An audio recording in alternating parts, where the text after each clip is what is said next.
Ken Ferniho o Fern Immigration Services e yaila na laisene ma o silia ma le se fono lima tau sanga hola na tau tua. E toa tele tangata o fisosoani yai Ken I mata upu tau fi malanga inga e awhia I mata upu na o atu le tribunal ma apili le minister. Tanga yana e le Facebook ma le upenga te whailangi I moli mau. Mo nisi whamtalanga wala au mai le Fern Immigration Services o luatasi, tasi lima tasi o lima. Taraflava o David Tua le nei o lo e whaafonga mai pei le Radio Samoa tasi lima I watolu a mo Samoa I manuia lau whaafonga ma lau whaasausaunga.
Ua na ole Radio Samoa se furulima iwa toru a mo e tautuaina o e ilangu ngana fitu aso le vai aso.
mātou uma wa se I tātou pei o māmoe.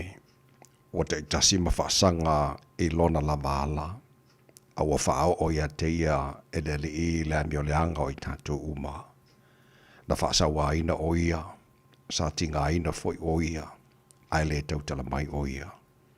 E pei o le tamai māmoe o te ita ina ia whasia. E pei o le māmoe fo I luma o e sele lona fulfulu.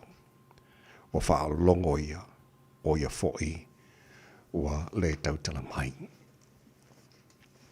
Lo mātou tamai o le langi.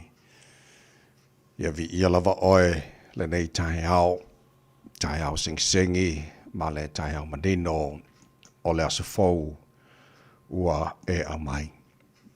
Ua mua nei tahe au, o na mātou pese fia, ma alangaina lo manu malo, awa oe lava o ke riso tu manu malo, mai le tunga mau. Wa mātou parapatia lo wanga le leima lo walofa, ina wa mātou maua nei aso fau. Wa mātou wifua yu luma lo mātou tua, ma mātou whape atu e pa ia lava oe le tua au. Siri ese lava oe ma le matau tia, e ma malu, e ma mana, e foi ante oe o mea umalava na e whaia. E le ai lava mbase tu sama oe. O le tupu lava oe o tupu e soifua mai le vavau e o le whavavau. O le tua e malia i mana oe mere le umalava. O le tua e la eile vi ingot mamalu o le tua oe. Pulpulu le matangu fi. Whafte te le lava tamai lau mea lofa. O le ola fau o mātou maura nei tahe au. Whaftai lo lofa ua tuta foi manu fai ngā maro longa sa tō whawhau te ngata. O le nei we whapopol nei aso faudo lātou si fua. Ia mora mātou nei yola ua mātou au li aile nei aso lulu. O le aso mōmora nei o le masina lona whā. O le mātou wholaunga o le nei tu sanga.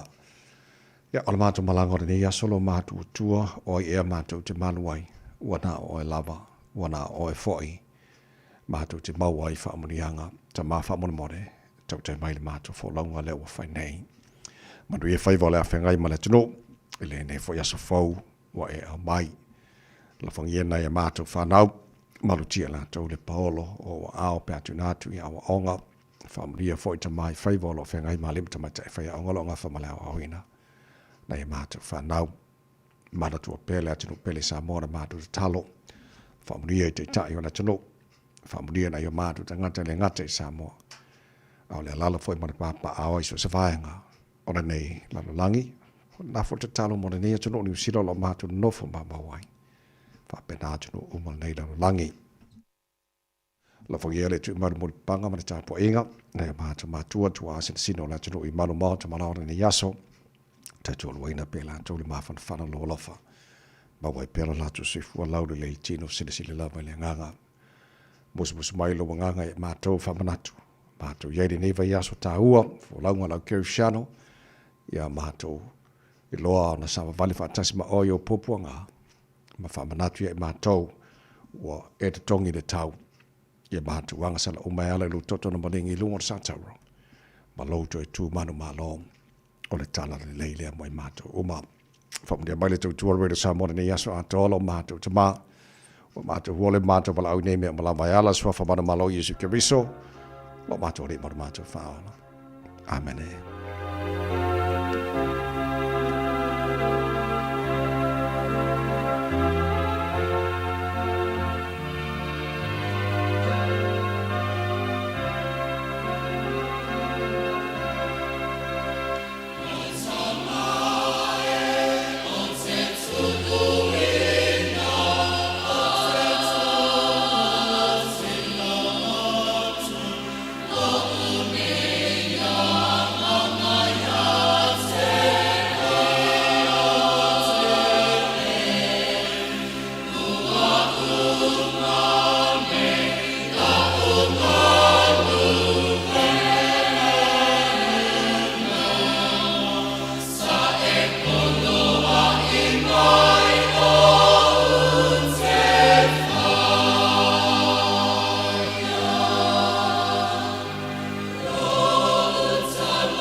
Lau tamae o te tui nātu, ole vi ingo le tua langina e le awhi pese tu whatasi wha ati e pika pōle ka le sia katoliko ia pia.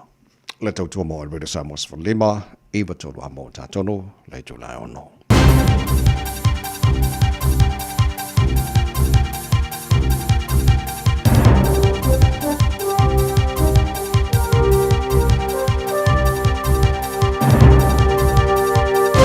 In this update, shopping on Temu and Shein could get more expensive and dodging tax on crypto transactions harder. Visiting New Zealand as a digital nomad could become more appealing. Business reporter Michael Sergel runs through some of the things that are changing with the start of the new tax year today. From today, fees will be applied to all goods worth less than $1,000 that cross our border. People who are visiting New Zealand and working for a foreign firm will now be exempt from taxes for the first 9 months rather than the first 3. Inland Revenue will also have greater access to information about cryptocurrency transactions. The government's been unable to meet a self-imposed deadline on Māori medium education. A draft framework across the curriculum, Te Marotanga or Aotearoa, was released in January. Senior political reporter Azaria Howell has the story. The draft was initially planned to be released in October. Documents released on the government's progress for its last quarterly action plan show it was labelled at risk and eventually unachievable. Pauline Cleaver from the Ministry of Education's Curriculum Centre says further work was required so it could be released in a complete and coherent form. Former Manukau City Mayor Sir Barry Curtis is being remembered as a pioneer and champion of local politics. He died aged 87 and was the country's longest-serving mayor when he retired in 2007, having been in the role for 24 years. Optimism, a bill easing alcohol trading laws, will clear its final hurdle. ACT MP Cameron Luxton's amendment aims to help Christchurch's hospitality sector capitalise on the opening of 1NZ Stadium during Super Rugby's Super Round. It would let bars open after midnight on Anzac and Easter holidays. Luxton's confident the bill will pass its final reading in Parliament today and become law in time for the stadium's opening next month. That's news. In sport, Super Rugby boss Jack Mesley has explained a scheduling hiatus this Easter weekend. The Crusaders host the Drua, the Chiefs face the Waratahs and the Reds meet the Force, but 5 teams have the week off. Mesley says some venues are unavailable, which put a few sides out of contention, but others preference taking one of their 2 byes. Some of those clubs, it's for religious communities and the significance of Easter in their communities. For others, it's the fact the Easter weekend is traditionally when a lot of people leave the major centres. Super Rugby contrasts with leagues NRL, Football's A-League and the AFL, who are staging standard rounds. Relegation-threatened Tottenham Hotspur Football Club have reached an agreement in principle for Roberto De Zerbi to become manager. That's sport. I'm Jodie Gill. Ua na ole Radio Samoa, se furulima iwa toru a mo, e tautuaina o e ilangungana, fitua so le vai aso. Bobole tai ono fa talofa o te fa felo ai foi mo fa tu le mala ma tele lava ma le fa lo sa mo lo te pele e le pa ia ma malo lo fa fonga ngara nei tai au sengi ma lo lava le sui fu mo wia fa malo fo le tunu fo lau e a vela mo vi inga ma fa tai lo tatu tu le langi wa lona lava lo fa o le nei foi ua tatu mo wa le nei aso o le aso o fa le tua tatu te oli ma tatu fia iai pat patia fantasi le anga de lei o le tatu tupu sili le langi o bon mano tu se foma ma to malosi e le nei tai au fo e o tatu sabalia e foi o le ro yaso o le masina lona fa tara folo mo le lua fe lua se folo ma le ono ya alofa mai le tatu tua tau tai tara folo mo nei fo yaso mo tatu folo o le la lona alofa tatu ia le nei fo yaso lolo aso mo mo aperila o le nei fo tu sanga se mai fa fonga por kala me maru le tai au really somos for mai va todo amor e fenga ngalo mananta shaba lua so mai sini ol tatu Facebook mari YouTube really samo sira tasi patia ma le fenga pesta el chelo sio ma to ona nei mai many to ina ai se pa ele tula e se fulu e le tai au nei se fo maria mana paro le usu le tai ha Lange mama lo sunga la o tawai pat petele ngale le tuale nei fo ia so fo fa pena fo in fatalo fa ya samo la tino pele malo so fo nei tai au o fa ia sorry ya ora nei foi vai aso vai aso ta o te foi Ja, mo sa malinga lang kaya siano po tatwe nito sang Yes. Ja, le atunu ila mai mo malau fa fong mai nei tai fo. Us mai lau fonga ole lui tau. Mole so.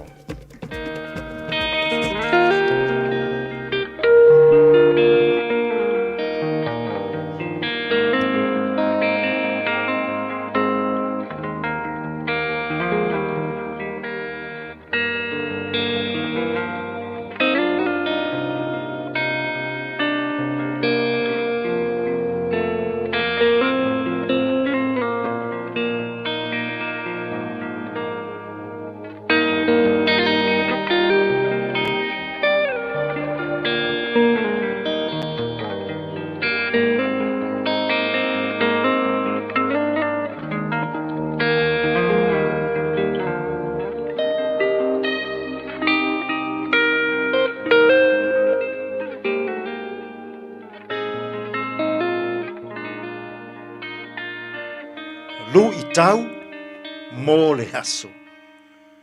O le oti o Utah. The death of Judas. Ma taio luas fulmalifitu a o lona foi upu e lima. O na lafo ai lea o ia o tupe i le malu malu. Ua alu ese. O na alu ai lea o ia, ua noa o ia e ia.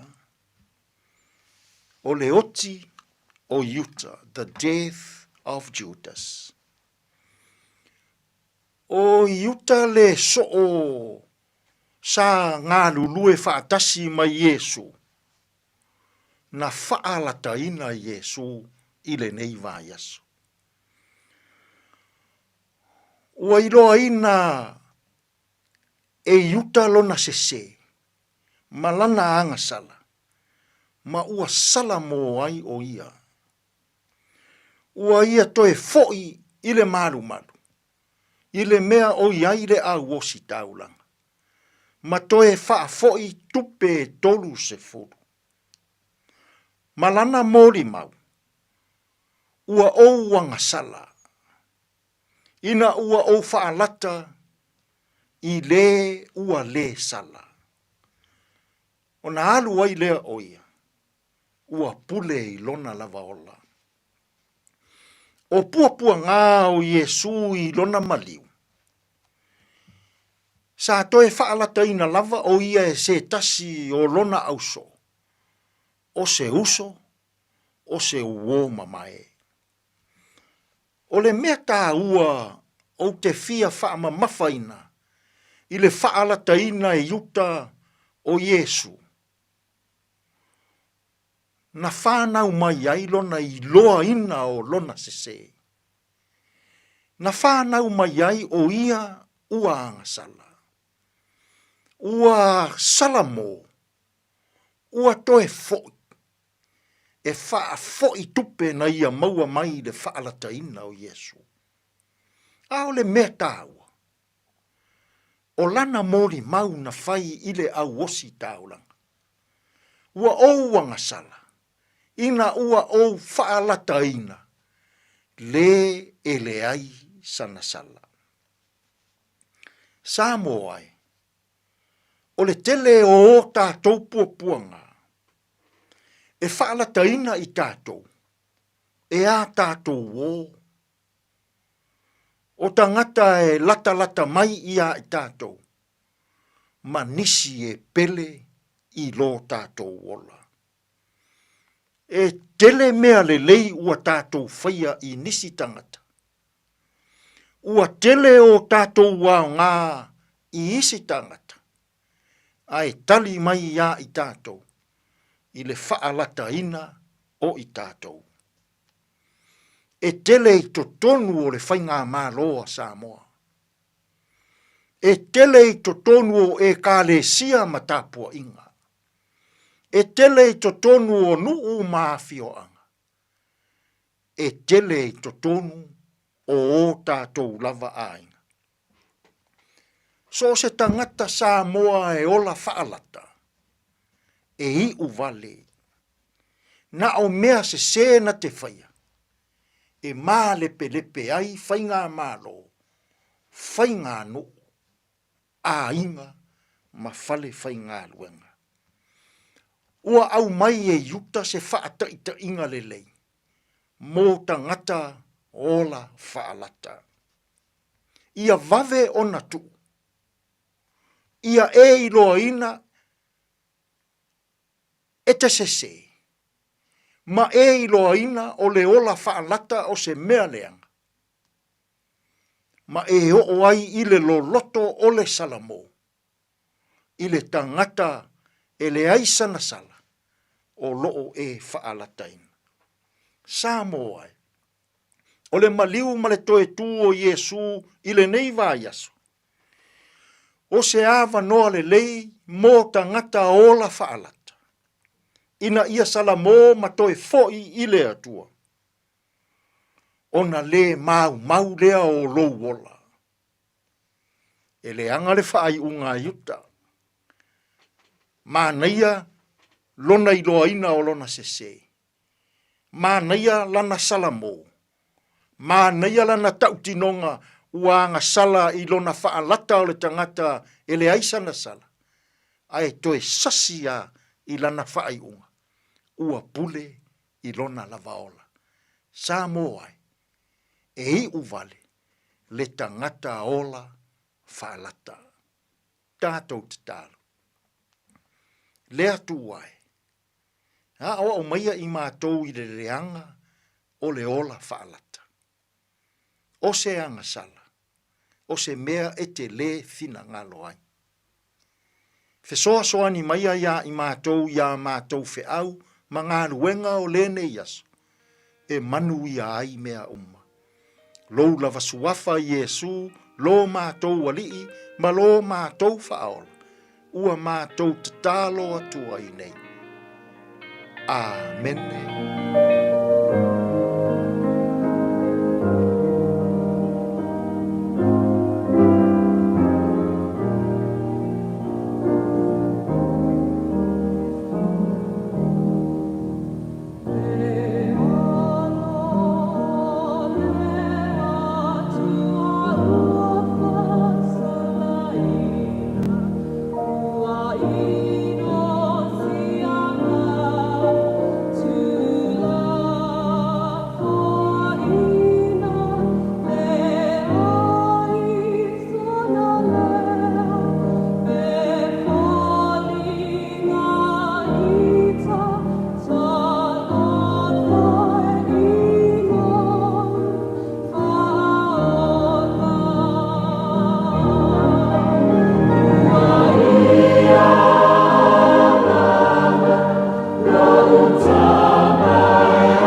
le alo le tua le pese mana vai pese le au iso Kirishano Papa Toe Toe ele tu tua de nei radio Samos for him he tola mo tara bukala me malo le tai au awina jo fala longa al Enterprise Motor Group in Manukau Male Aro Memorial so na minuto na fanga solo polo tara musika so I fe filo yo le tai au fa fia oi ia fa malo se au fo le tino le lo su tu manga wenga amatanga o nei foi asa fou male nei masina lona fao tara folau o nei foi tu sanga o tatu savalia to kwata fitu ele ta nei mane pe afa ava mo so taimi tata bakalame a reto o le ola to pena mai sunga pasta la fa copa fa na tatu malu o ta fa nganga mo nei foi asa lolo today in history tata ba bona mena tupula sa mo aperila ele telo to sanga ba vai ona ta ina fitu ele ta nei mo fa po o tal fo le na po ta le ta fitu por kalame na amataile o nga tuno ba so tatu o dia Momole, li poti mai longa ole wala.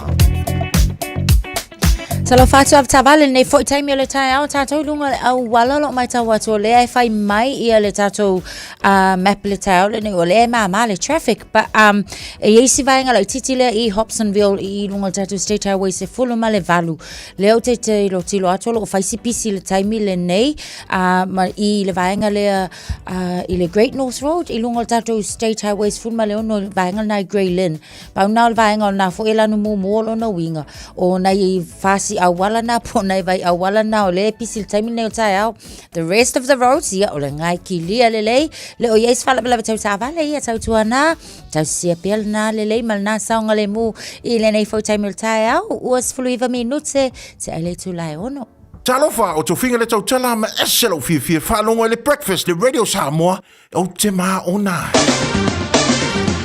Nga matal talo tawra nei fo I tai au fo tamba ki makaura o ki lani no fanga le fa sala longa radio Samoa fulima lo ye le malu le air nei taimi o le tai au.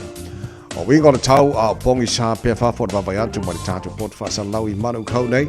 Wala fa solo da awa pa uti moni so taimi la langi le la o uli ma le fia na nei. Lua se fulu mari tasi o le maurunga na ma fa le air fa ma wina mo tatu.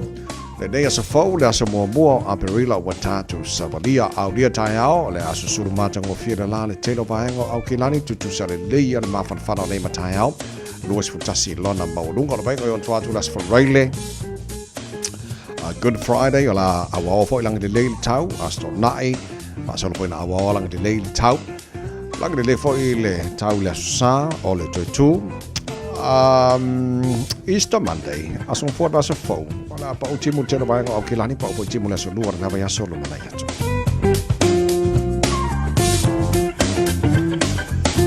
pa ba na utu na mai la ba tau ne fo taimi ole tai au ile ba ya tu ile o mai o perila la so mo le nei fa mal to telo la so mo perila la so tau fa valea vai o fai langi folo o ma ko inga mo ma ko fai nga me o kau fa valea e ke kau fa valea le laso ngai e solo muri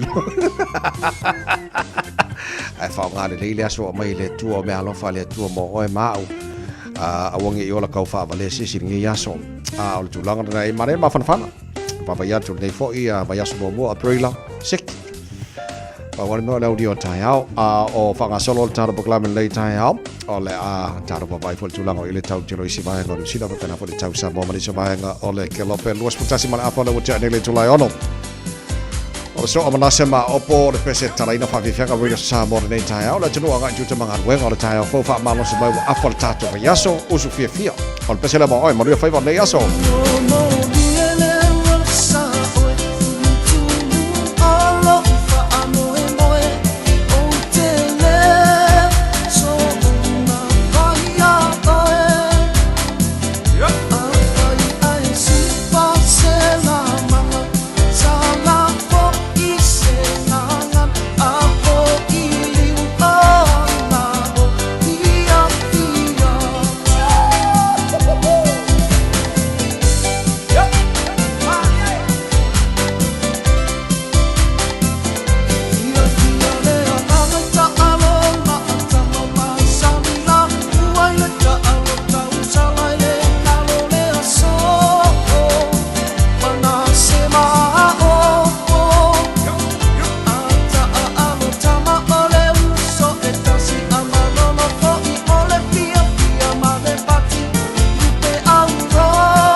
Sila ya lele ifo I ona e mai tauina E polo ua sa o iluna ia mata alia sapo ia maua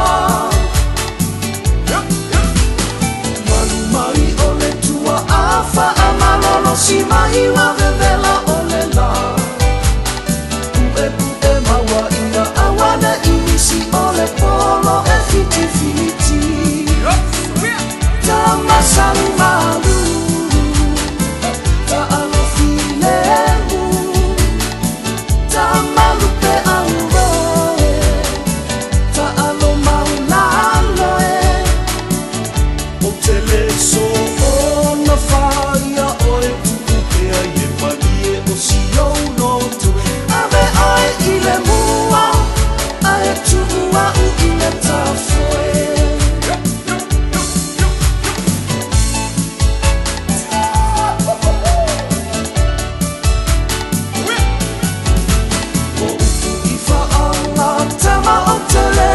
Si se mata la la la Awa ua o mautinoa E te masani le ta alo tau sala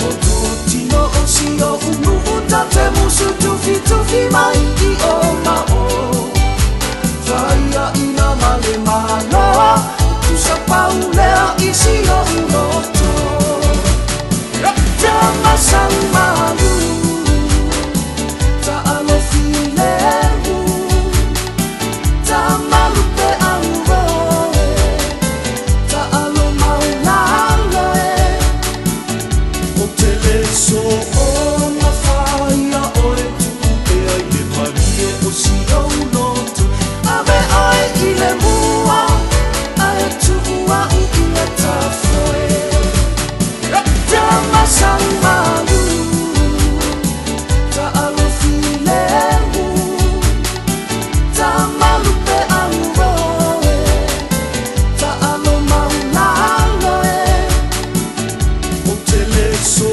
o na faia oe Tukupea I le marie o si au lotu Ave ai I le mua Ae tuua u I le tafoe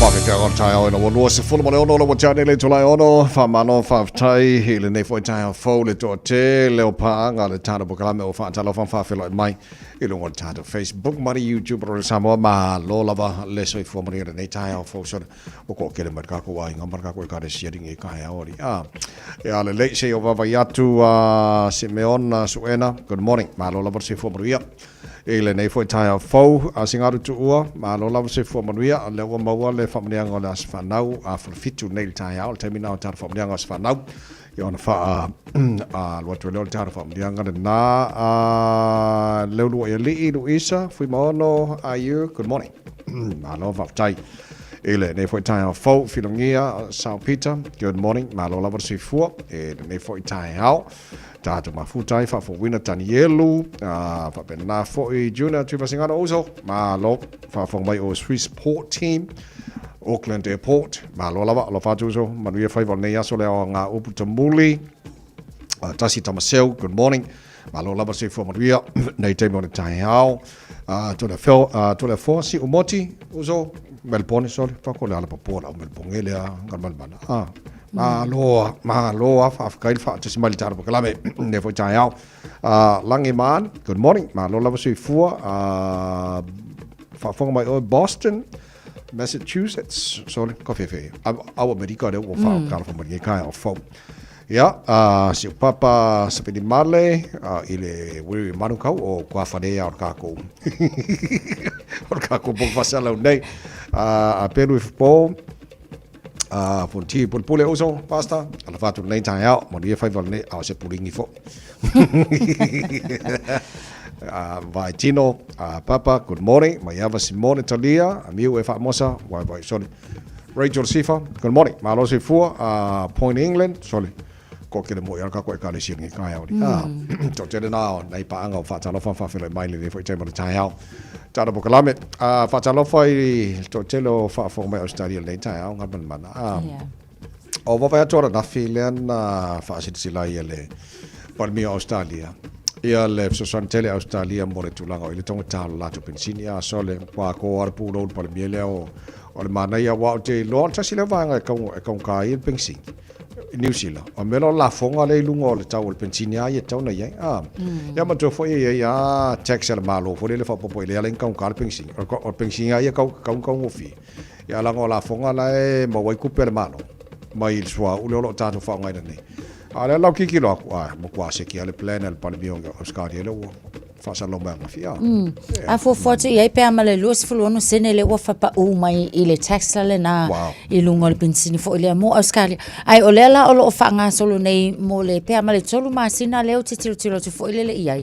O lea o lo ia ona o le tiro mama fo ia mo mana tua a ko ngule lo pe o nga ko masinga o uma fo ile tau o lo fenga ia male tulanga fa ngitalo ia pat o le so soani le o lo tiro mama fo ia le pale mi ele nei foi taimi I le alofa foi le tangata lau tele tangata o ainga o la ua already lunga o le langona o le tinga foi le male mafatia I le tau o le soifuanga ia e mai se lava foi o tulanga o loo iai so o le tulanga lana o le ua although e iai lava foi nisi e whaapea o lato manatu ia ai longa e kalawhia ngai because looking at the inflation as well le kongu lava Australia ia o lea laima ia but we cannot please everyone it's a tau lava o na ia se vai ngai fa mua I se isi o fuafuanga I se isi taimi ina ia maua fo e la kou le fsoswang a tono le loa o le atunu o la lava so longa le pat e iai nei a inga o la fo I o lo o kele nga maftia so le tulanga lana o le maanga ia fo ila which is ele o mwhai New Zealand fa atau nu ina le vai nga le taimi le nei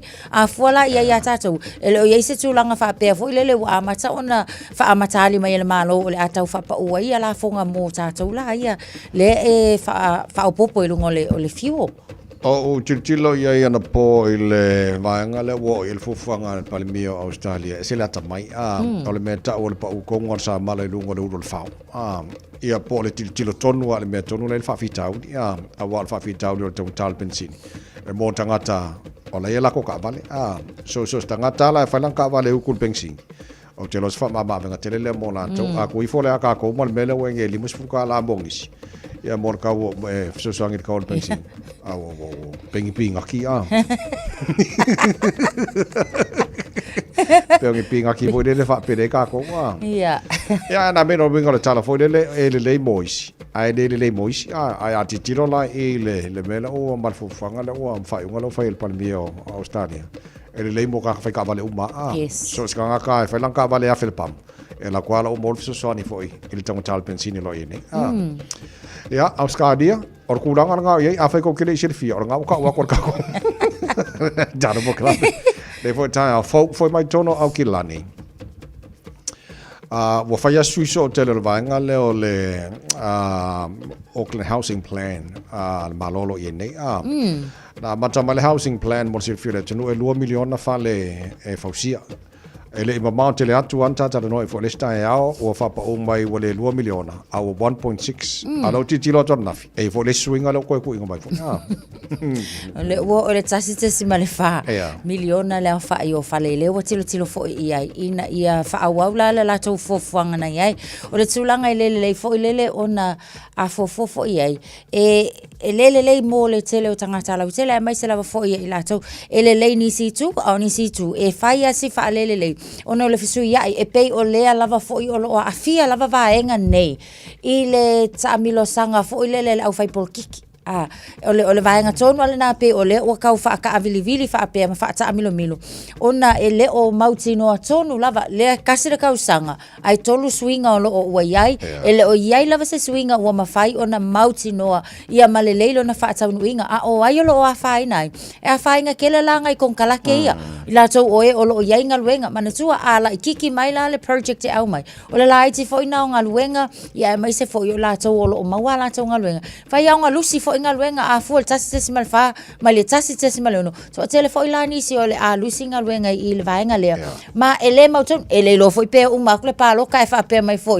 o ko si fo si fo no mera au mai but ole tulanga le mo tato uma lava ia afa pe fo ila ole tasi tesi malfa ole a esele foi numero ave leisi suburb esele foi numero ave leisi e makwa ke le ale reshuffle for your community la to ia e mai se tulanga ngawenga wa o nga nai fanau wa vaenga mai e afia uma te afa pe ole afa tau no vaenga ya le na ofisu ya ingana ole housing plan ole e mo tanto yo kilani ma lo a fai masui nga fai masui kia ya wala ngai suiar ki e fuanga kai mi mal fuanga fola go boy nei au so tele level au homeless fo le o lo o fainga ka lava o nga access tanga ta fale ile taimi le nei pe le taimi sai ile le pol tama fai inga ia house ia maua fale o kanga ka uma anga me lo fainga malo fo ia ole anga ole fa IT o fale a lo fa kele inga pele ngu melo ila to fainga ta ona mawani fale ia le ala e pe o nga ia nei tanga ta ile fale ngongo foi ya o nei le o lo o fufu malanga ile minister vai fa for New Zealand wa vasa mane Winston Peters ko Islands na mau nei va so mavai ele fa la loina tele to New Zealand nei la o fontanga fo le un kanga lo ia e le va al minister ma le pa mia foi o Cook Islands ale la malanga lo ia lo la le minister ya msana tele ni sio va nga wa la o fa ya fo nga fai si leva nga masa lau fa ia New Zealand ku kale se me ka ku pe yes atonu nanga tele fai nga malanga ale sunga fo ia wa sa I Cook Island ia February le lua fe lusufa le la fa ato e alu la na fai nga malanga le la malanga nei ia ato taliu mai tai au atonu le fai nga malanga ia ole ato e tal no ai nai fo ia mato e tau uli fo inai vai nga sa fa le tonu mai le sis full valu ma sina talu ai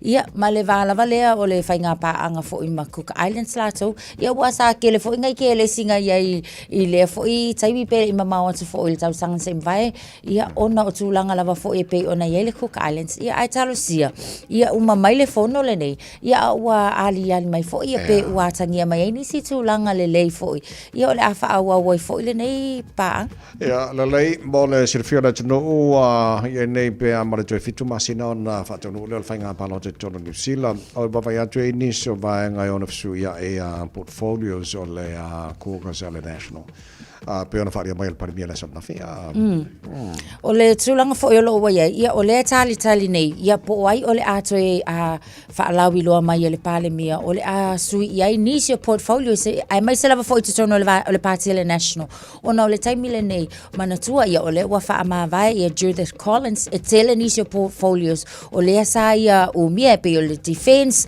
ia fa pena fo ila le Pacific People's Portfolio fo o le wa fa ma vai fo le sunga ia Shane Rati ia ai mai se lava fo universities and science ia o vaenga ia o le ala o le afa ala wilo mai fo ele pale mia po ai nisi ia o le ama fai ona fa awa wina matau aveina portfolios nei but o lo facility la fa makala asui mai ia masui mai la tau tau aveina fa makala asui ngi ni le mo New Zealand ia wai pe o tata we tilo lava fo o swinga nei e ele tu le ele tu le anga e ele la mingi sky sui aku ku aku el portfolio anga e mai nga luelo ala pa o mai o kalema nga ia ai fo le mingi ska avakulo ia ula mai sei ia ma keu le leilo no fali ai ole e tali atu tata po ani vaenga ia ole afa mani ai nai le tunu atoa pe afa pe ola nga ifsili I hope it will change for the good mo tato ia wa tala no ai merele wala ngo tu general minister tu le mai le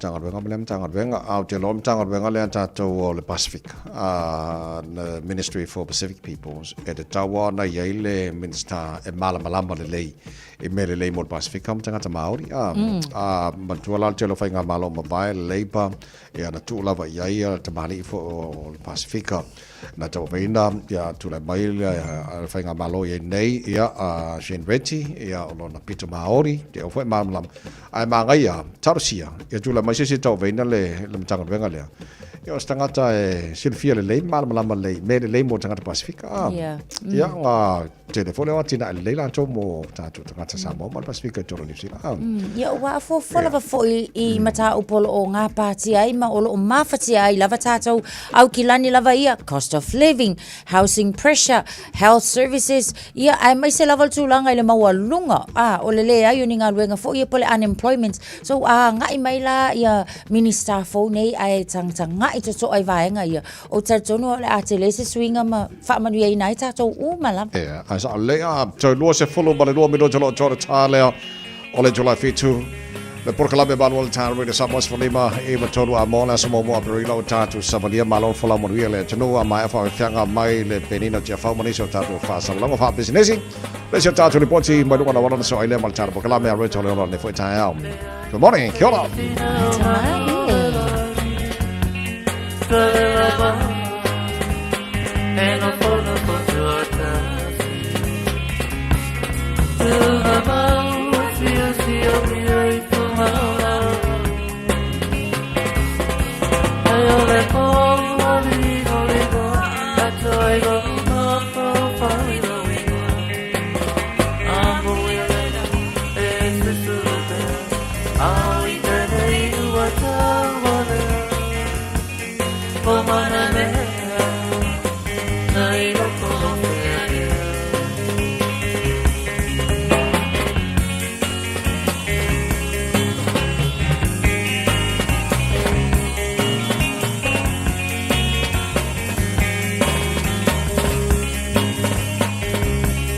Demasiada wala se tanta wala wala yo fangai yo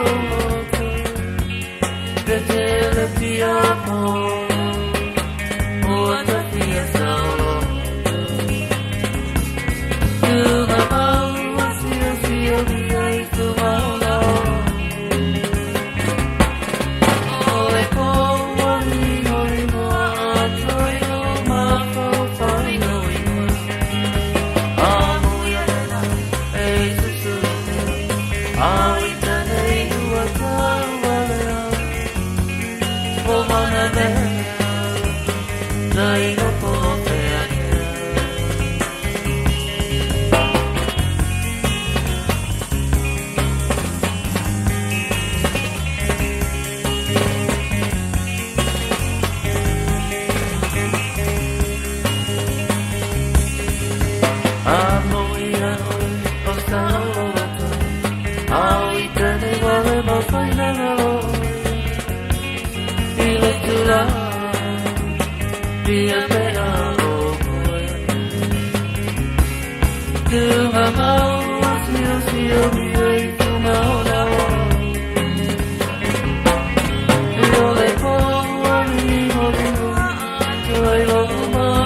This is a huge reminder. Sorry, that was a bit much. This is your big reminder to do that little job of getting your winter immunisations, including flu, booked in now. They're available through bookmyvaccine.nz or your healthcare provider. O mana o mie o e pose isi alo a inga se fisoso ani tau whi malanga inga mo New Zealand. Ima ta au pue peo le vaita mai no whanau po anga luenga. A whai lau tali o le ioi, wala au loa Ken Fernieho o the Fern Immigration Services e yailana laisene, ma o silia ma le 15 tausanga hola na tautua.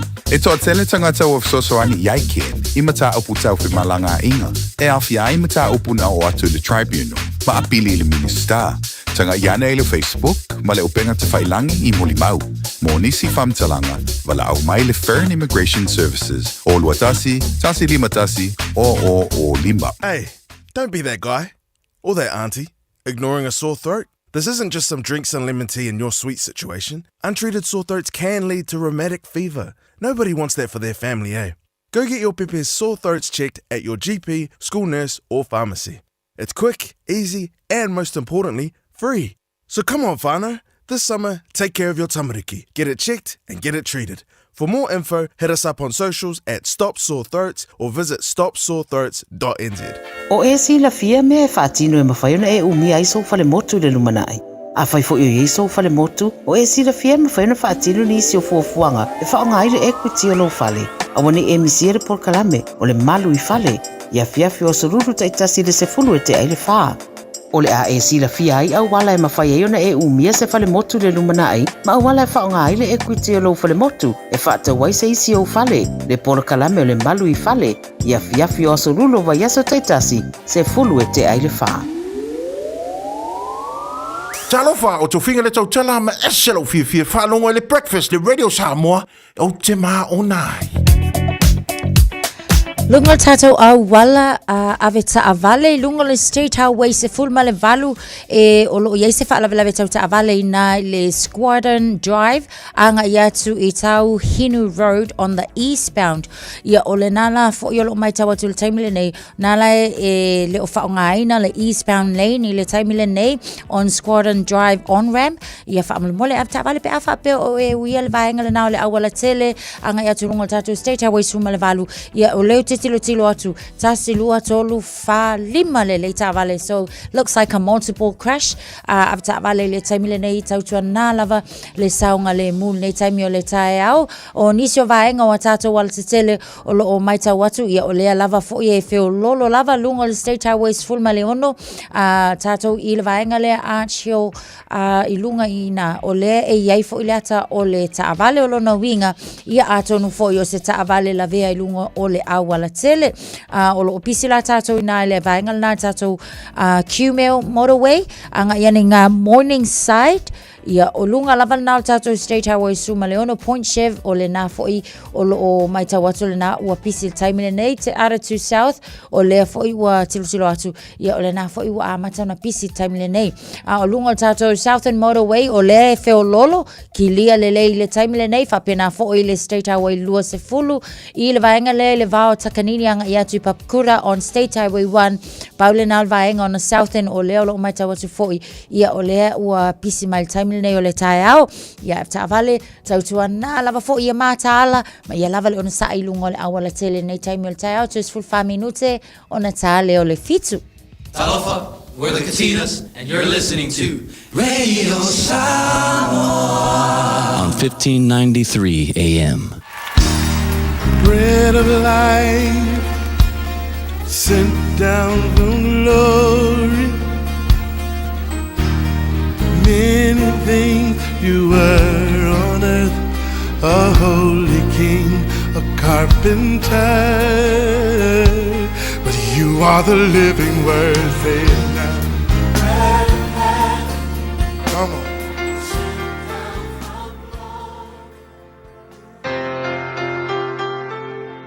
Alo le soifua manuia le tātou tunuu o le tātou porkalame whaole nei aso le amreto le ola o te whataango whatia te oe mawhai ona mai moa ma wheso tai mai ile nei aso. O le tusia isa ia 5 al whai upu e whai lona whai unga ma le whai upu 5 o lo iai wha upu ngai longa lava whapea. Ua tātou manatu o ia ua taia, ua whasia e le tua ma ua whatinga aina. A ua manua o ia, ona o tātou solitu la fono, ua momomo fo o ia, ona o a tātou a mio leanga.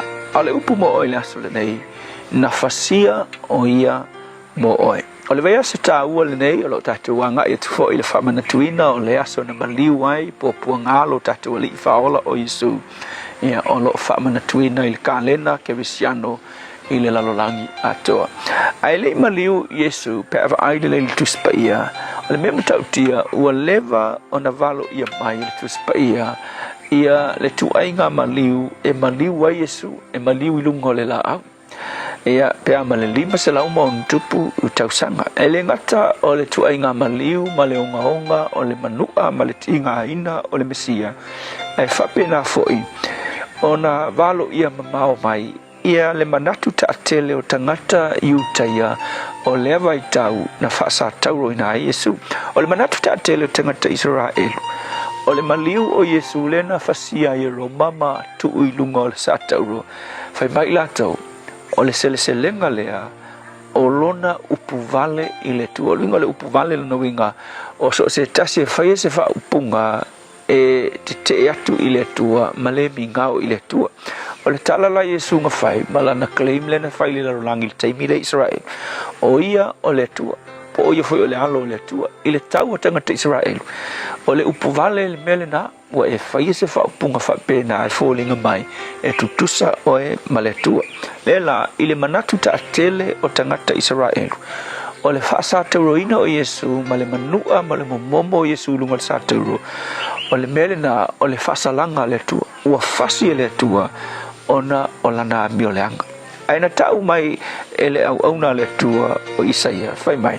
Le ai, e le i mangua Yesu, onga o nia nganga sala. E whai mai o ia, o le kaku mangaku, ua manua o ia. Ua fasi e le tua. E whai mai ia Isaia e le ai. O ona manua. Ma le whaamomomoina o ia. Whai mai Isaia. Ona o a tatou solitu la fono. Ma a tatou a mio leanga. Wai lo kaku wanga sala. O a tatou wanga sala malava. O anga sala o tangata le vai kaunganga iai Yesu.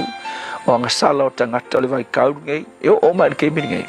Nga whae e malava e le tua. Ilunga o Yesu. Fai mai tala te malo fai leo Billy Graham ilonga lava fai evangelia. Fai mai asu e se no fuanga e tumu i le anga sala i le lalolangi le nei o le sa tauro o Yesu. Aisea, awana fai e umai e le tua le anga sala a le lalolangi ilunga o le sa tauro i a Yesu. A tonu ki fai pe mai ai.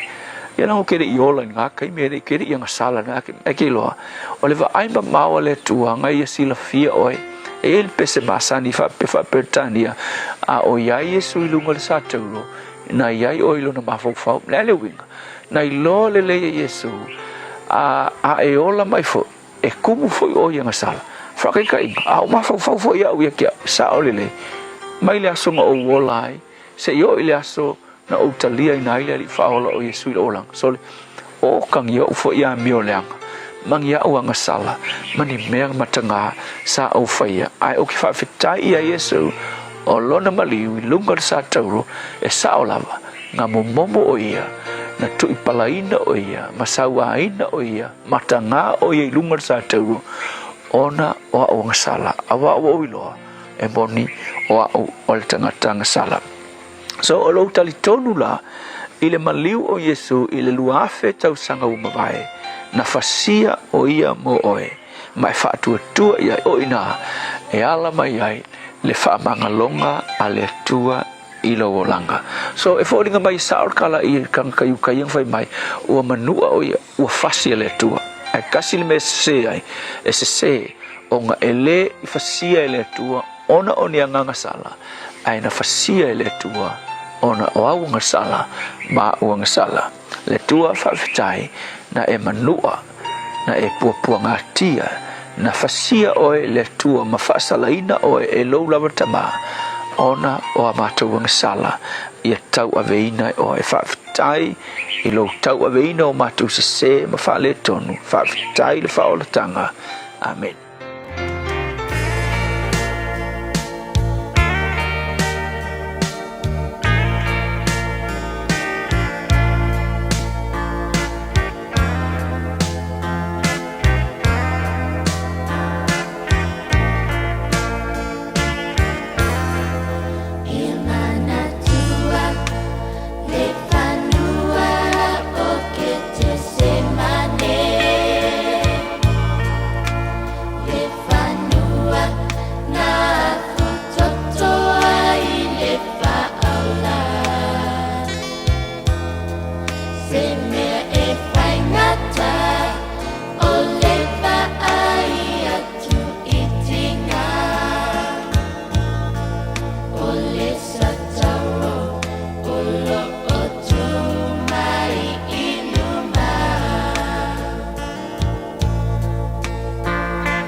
Mana tua kete semana ole pese mana fai pese Crichton family.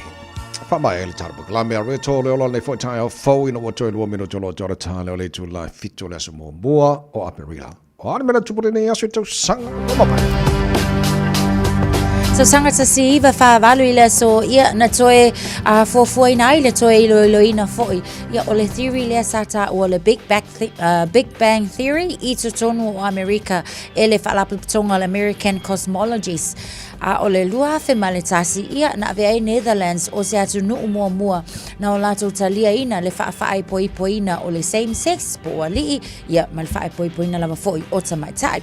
Lua fe male wha o le tausanga lea ia na whapena ona launch ai le vaenga lea o le Gmail i lunga le Google e pay foi ia ona iai o mai i le taimi le nei ni sina vaenga i mena tupile nei aso i tausanga ua mawai.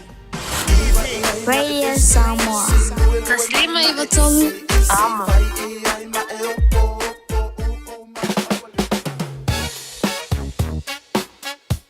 Au kilani saute.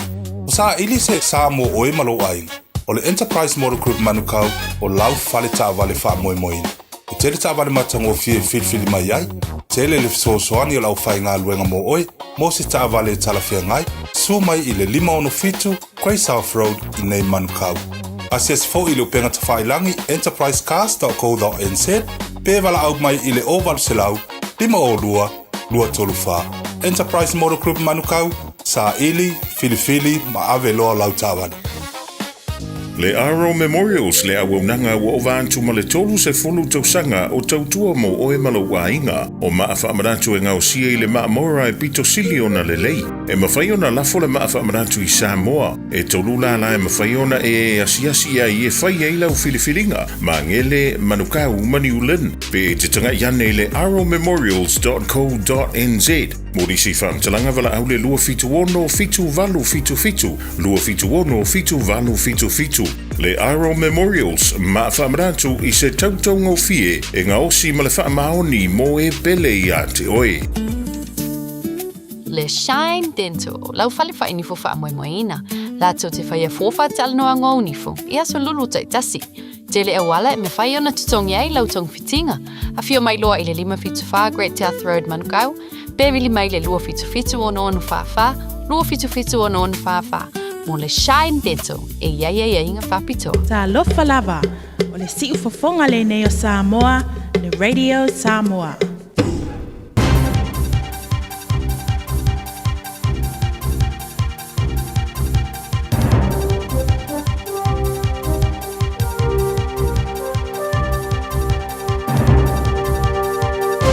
In this update, Kiwis won't just face higher fuel prices this month, they'll probably also be paying more for electricity.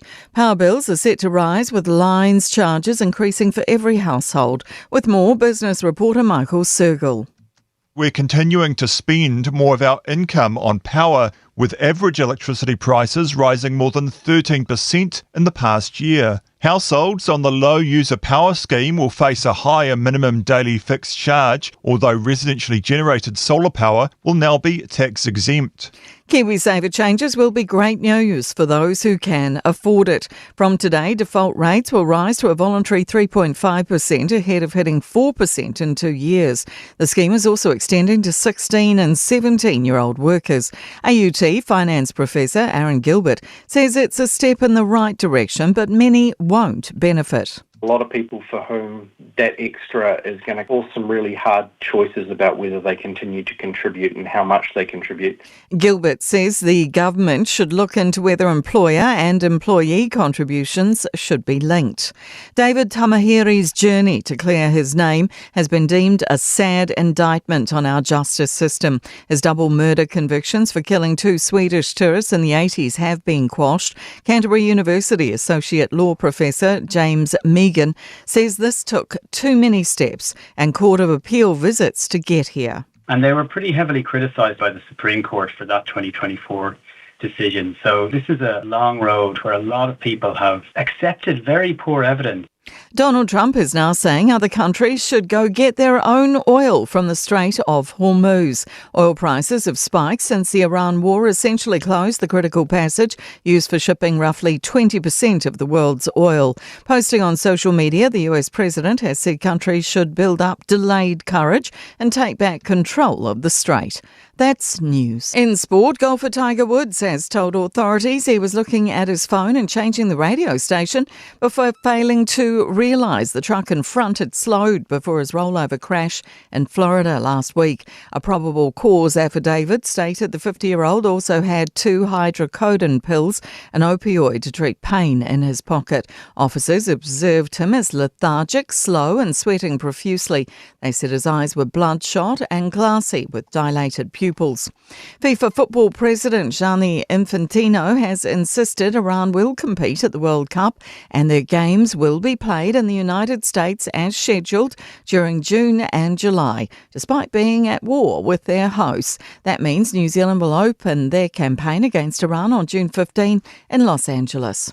That's sport. I'm Jody Gill. Ua na ole Radio Samoa se furulima iwa toru a mo e tautuaina o e ilangungana fitua so le vai aso. Te whamna tuata mo oi ame ta avale, tato whaalavalave tau ta avale nana li po tiatu lungo le State Highways full malevalu, o nei whaisi tele o nei ta avale o mai tau watu i le taimile nei, o i nā le vaenga le nā Squadron Drive, anga i atu i Tauhinu Road on the eastbound, i o le nā o lo o Polokala le eastbound, the east lane i le taimile nei, so av ta avale, o le mai tau watu whai la valasi pisi mai o tātou i lunga i nā i le State Highway se fulu malevalu le taimile nei fo i o le tai au, lunga o nisi o vaenga o tātou wala te tele mai tau atu fōi o le fōi wa iai atau ta avale i lunga le tātou State Highway se fulu ma le ono on the Auckland Cumule motorway i le vaenga lea te Aratu Peninsula. O inao lo iei lea tau le taavale o le isi vaenga foi o lo le lata lava i anga i Point Chev o lo iei le isi ata o le isi taavale lunga lama tatu State Highway Sumaleono ia ai whapenala ma i Ivanhoe Road i Greyland o lea foi o lo iei le isi taavale lo no inga nei tae au feo lolo whaalawalawe tau taavale o lo o lunga o le awala tele av taavale ia tau tua nā lava foi a tonu o le pisi mama mawhaile traffic inisio vaenga na o le ala tele ia ono ia inisio lanes o le ale whaongaina mō le taimi le nei. Lungo le tātou Southern Motorway City bound o le mai tau atu mā naia nai whio lolo lava foi le iswhalawalawe ta avale na vaenga o le ala tele mai tau atu State Highway lua se fulu ia o le nā foi o le lei mai tātou i nā le whaitule nai se sifo Manukau Wiri o lo mai tau atu lungo State Highway lua se fulu paule nā o le vaenga o lea o lo lanu mumulo no winga o ngai pisi le tātou anga i atule i Takanini lavanga i Papkura o lea lava tu mau le pisi mai o le tātou traffic o lo iai i le taimi le nei av tavale tautua nā le on saima i matala i lunga la tele nei taimi le tae au 5 minute ua te ai le tulai fitu.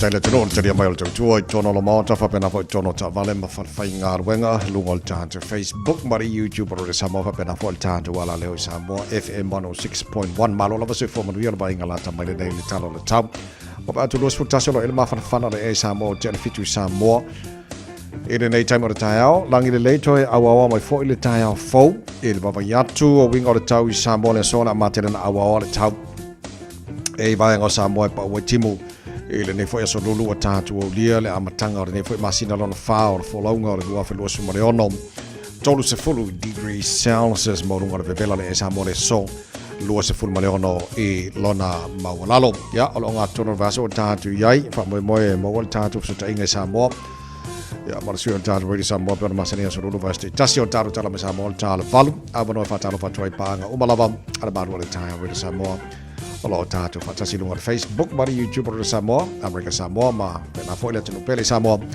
ia pena fo ile FM 106.1 e Samoa, ma lola ba ia le soifua maria, fo imali talo le tau New Zealand nei. Te la vaenga o le motu i saute, langi le leili tau i Alexandra, sifuru iwan maurunga le malua le ea, awaoa, e le tau te la vaenga o Blenheim, sifuru fitu maurunga le malulu le so, e le te la vaenga Greymouth, fasoron awaoa, pa uti moni so taimi langi le leile fea na nei sifulu malu marunga le malu o le ea inumika ko la matere na awa o le tau sifulu iwa marunga le malu o le ea sifulu fitu marunga le malu lui kai Cora awa pa uti moni so taimi sifulu malu marunga le malu o le ea Nelson awa o le tau le so sifulu fitu marunga o le malu o le ea i Omaru langi le leile tau sifulu iwa marunga le malu o le ea Queenstown langi le leile tau mo nei fo yaso Timaru awa o le tau le so sifulu malu marunga le malu o le ea langi le leile tau Wanaka lua sifulu marunga o le mawhanawhana whaasolo na awa o pa o timo langi le lei e le awa uli mane whawhia na nei Westport sifulu malu o le marunga na le malu o le ea whamawina mo Westport le so Dunedin maga ia langi le o le tau mo o tau sifulu malu marunga le malu o le ea le nei fo yaso ia male ai kala i stete malu o la varsui fomori e nei tai au o la whaasolo na awa o le tau e le so sifulu fitu o le marunga na le malu o whamawina mo kara i stete le nei yaso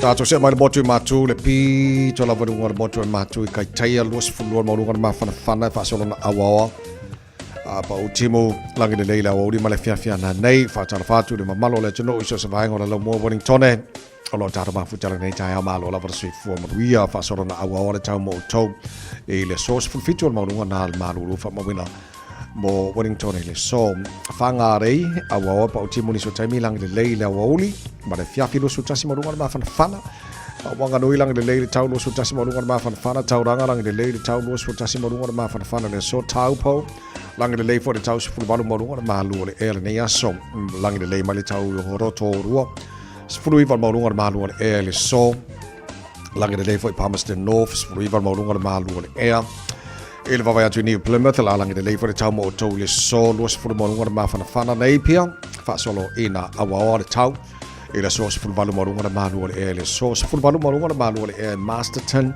fa solo na awa de tau le so leven langi de leile tau fulu ival mo lunga ma lu ele so ele vava atu I Gisborne ala fa solo ina awa de tau le so fulu fitu mo lunga ma lu Hastings awa fo fulu ival mo lunga ma lu ele ma kirikiri do ma lo se fo maria langi de lei tamo to lo su tasel mo lunga dal ma fana fa mawina mo kiri do e le so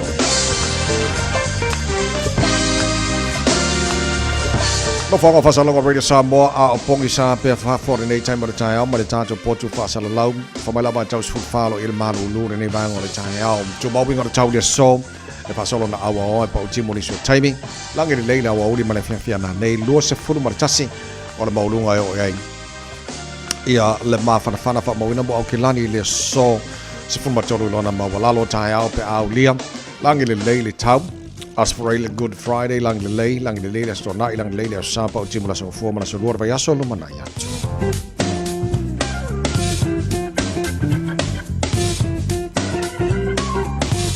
fa bongo o mana o tu ina mai la vai tau ile nei taimi ole tai au se furu le wati ane le tu la efitu ele tau tuar de Samoa se le mai vatora mo man tara bukala me malo le tai au mana to moriel tai au le lo famala nga le tato matai tato ye ful nei va yaso ta wa tele wala kirshano ya lo famile tua ya matato para tua le tau or nei va yaso tato wanga yai ya o pela foi o upumasani petala yol tato fa olo lungo sa taro o mai a o tau no wa mai ona fa yel fa la tanga mo tato yes awal mo ka diol fa ka ya se sia wala le ya masis ele ya masis ya awal ngar ka dia al fa tanga le baliwo ki riso mo tato mo lo tu mar malo ka ko nga po fia la tato te ai level tato so tanga relationship with Jesus o le makua I sili le na taua ia wa po fia la ka ko ke vese ngi la lo langi ia e kua nge lava oh my god e alu ale upulanga oh my god ia ai mana ia la oh my god ala fu isila fia o le tsua pe ale leila ia si tato le tato relationship ia malo tato watua ia tawa tele na mo tato ya le maduia le happy Easter mi panga umbal tato pokala me fa pena fo ina ai o mo Samoa ya ma lo la vol fo la o tato el masina lon fa tato fo lo mo tato sanga babe la lo fe lo le bota o sound what's vai happy Easter a tonu ai se sul tato au fa fonga fo le mal au mai mo na tu te sila fia pe ai se fo bota o ai le set ye nei foi vai ta ma nei foi fa so mai ai o langona mamanat sa le ya wa pe tato ye sa mo le vai te mi ala so maliu e lo ai a so fa pe nei ya o ka ko mai fo ngi ya ku ya le Easter le o ka ko sa sa ngi vai kai ya manaya fa pe ese si ngaki sile fiele the story behind Easter fa so mai manaya mai foi na tu langa mo tato ole o mama ya tu ele tamata lavo alu kia enga I papis sa no po se vai tafe fakatane mau le leia la o mene o tausinga me o le tono le tono ne New Zealand o me ona ka ko Samoa kangi mai fi ai a kongin ma ko yele ma e fai sanga me ai ka o me ola fa fanga la ma ba inga o sio manga e makua ile sawa la tono la tono ne silo tono fa penalti lo tono la langi yoe ale me la ka bo de la ki kilat ko ngal mana ole ka kia yo ngai papis ya mo bo na tama e fanga fa foi ile vai ta fe o da ma ke da me ngai ka mo foi se yanga makua ile anga la ngona no ta fa no ile fam talanga le foi na ua maua le ile malan sul fitu tau sanga pe ka alo fo ngale ia pe o lai au mai lana fa matalanga no worries no harm caused ale ham o le wa ma na ia fo au le tulanga le na o le o lalo le o le tula fono e ia le tula fono tato i nei New Zealand manea tunu e makua i kapu ai ni tulanga fa pe o le sawaina ma le tula fo ina o mea ola po so se me fanga lava foi e lalo le Animal Welfare Act ta si vai o ina tonu ala o le olo o ia tula fono e le te sawai pe fa sainga ia o nga fai ni tulanga fa pe e le a kole masina o nai mea ola talo fai na ngona lo ta fa no ma lo talo fa foi le ia o le fa fangu ta o mo tato uma a fai lava watu ilunga le a ao e fa fai lele nai mea ola ia a fanga ngau foi la se va tu ngana fa fai ngofi sa ile nisi a wala e mafai ai ia ona fa sauina nai mea ola nai lo le fai o tulanga fa pe yo le foi la ua avatule ile la lo va inga fo ile fale pui o tamai te salavo ina ia fatal tale fo ile taimi e Italia fo ina ia yona molianga pa se tulanga le tele ma le fa no tele le ia tia ia pe ma fo ia Salele. O tole no pe nisi e tau la tai fo I Myers Road Monorail on a po pen ko fa along fo se bang wala venga vale pe alo titilo sai le on po I vanga le Monorail. Io e tavai o le tulanga la vole le utangia fo ia mana tua ngai residential roads la vai e le kel e le tele ni vainga fo ia o fa ingi au kipi nga ka vale ia pat o le usita ia lava fo ia o le tulanga la na o lo o ia tato le la po tau le fitu ana po le fiafia nafi le sai ele fa la vela tau ta vale ko kasila la sa manua ia la fo ilana awina tu le fale mai ai fa aftai o le lava fo ia ele mau se soi fo ngai kaimi o le fa ai ke lava o le wanga ia tu fo tato ile nei fo weekend umi taimi mana ia mo nai ai ngai fa tasasi ma fia tala no o le lotu ia ai aku la I fa la vela fa fo se fa pe o le fa ta mala lava so o le upula ma le tala mo tatou ku whakamana lunga le awala o se ta I tula fono ia ma wa ai le tanga I le fo Mana ia le o lo fate talipe mo start of the inga marsuel tanto already some appeal nei tai ama nga tona baso tanto ia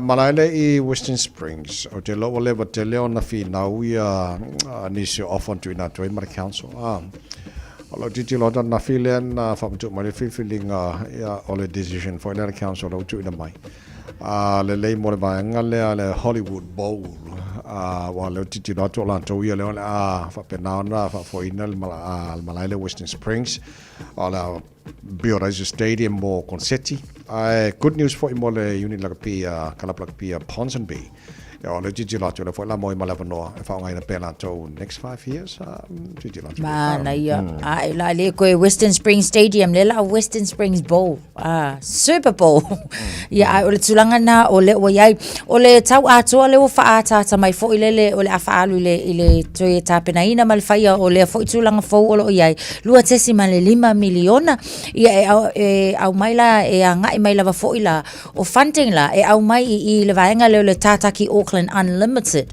tu sa o ina le sa o ile funding le ia o le afa o ngaina ai o nisi ne o vaenga o le a mafai ia ona fa tau ina live music events ia o nisi na afa peongi fa fiafianga ko seki tele ia o le fo ia la ma wala vanoi I fa tau nai ia o ta longa la kapi e pe ona sa no ele sunga le awao ai mai se lava fo iso se vaenga fo ile community sports po ala so eta wala ele ka ua mo le malai lava ia ai ta ua mo tato u malava o le community atua yo la ma fo nga ia se karusia fo ila ia le male kau fo ila le rents okay now le to no out of 21 councillors na de te le filifilinga o le to no na de Kristen Fletcher, John Gillen, Mike Lee, Greg Sayers, Ken Turner and John Watson o la tomanatu titilo initial options ye petro batul ba ngale na fa ngai na maltelo tu sango babae le Speedway Ia au naua whailwhai unga council. Ia pēr nei la sona fia. O le isi fo imana tu vaenga le ka kawango kele se kaimi o consultation fo i. E moni e titi vaenga o le community o fia mamali le but e le o ato uma matao fa ia uma. Ia fina ngalo tangata fo i. E mai sala koula ngongo fo kaula kalaka i le vaenga le. Sifulu walu mala follow channel le tulai feature tu chomo re Samoa Swaleba e batolu mo fa fianga mai le 5 stars. Nei chai mo le chai amala manato lo mo le chai le lofa malanga le le chai mo chai le langa ba se buki ma ngai la bona su lu ne a vai ska ko buki ma ngai or kaya nga il chai au nga la ko o le lo le mo o ka fai me fi mo ka ko nga ko vai aso mala mo ka nga apeli la sa o le le se ka fa vale le buki le la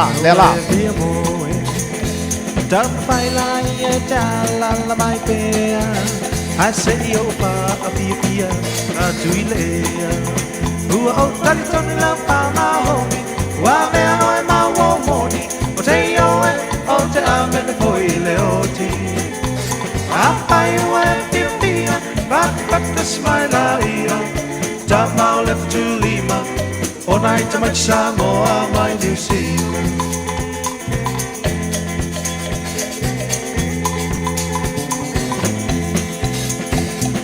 Naya fatunga ese lava te leoina nga motangata apaina ua e pia malama esilia idea tu mai olea ua au talitoni lo pama ua mea oe ma uomoni o te ioe o te amene foi leoti apai ua e pia but the smile ia Samoa lepe tu Lima, e mana mai Samoa mai New Zealand.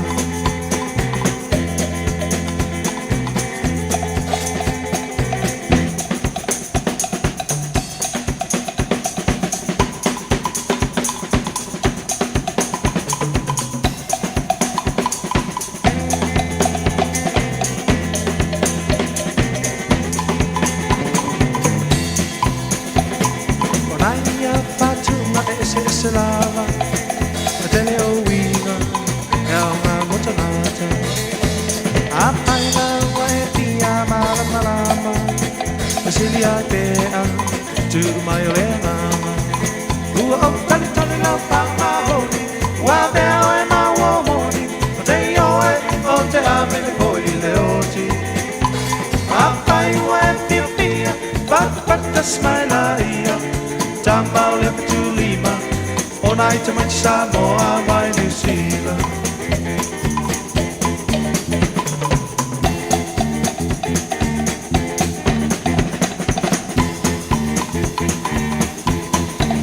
Talofalava, I'm Annie Politiwatua and you're with Radio Samoa 1593 AM. Just think a minute. It could change everything.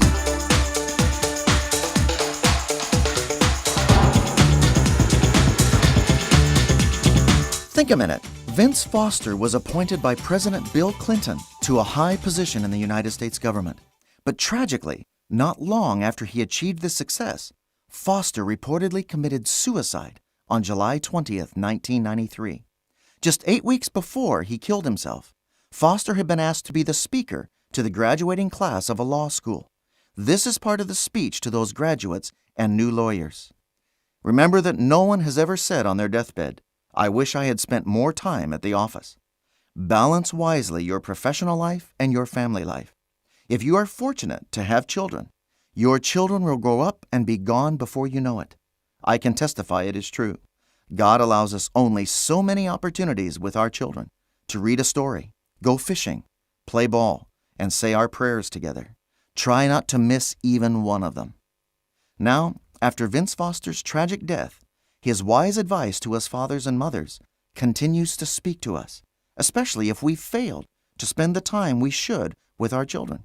So while you're climbing the ladder of success, don't forget your own family and leave them behind.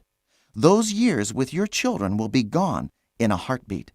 We need to do whatever it takes to grab those important, precious moments with our kids, even if it requires changing jobs, getting a smaller house, or turning down a promotion, an opportunity for a lot more money.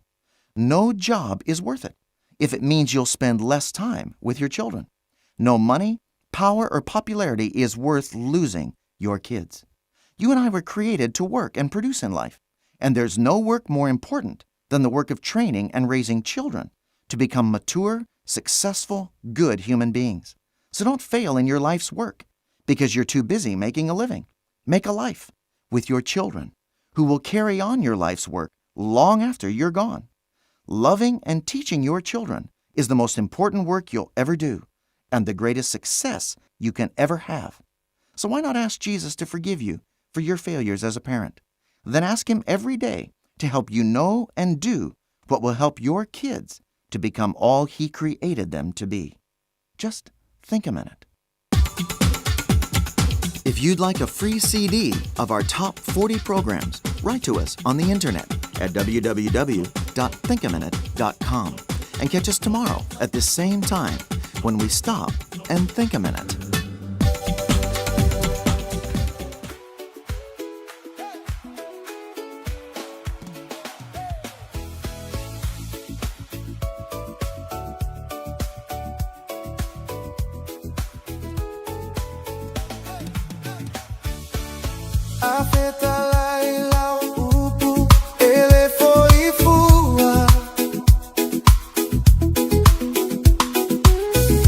Ole pelu et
Tasi lima ibatolu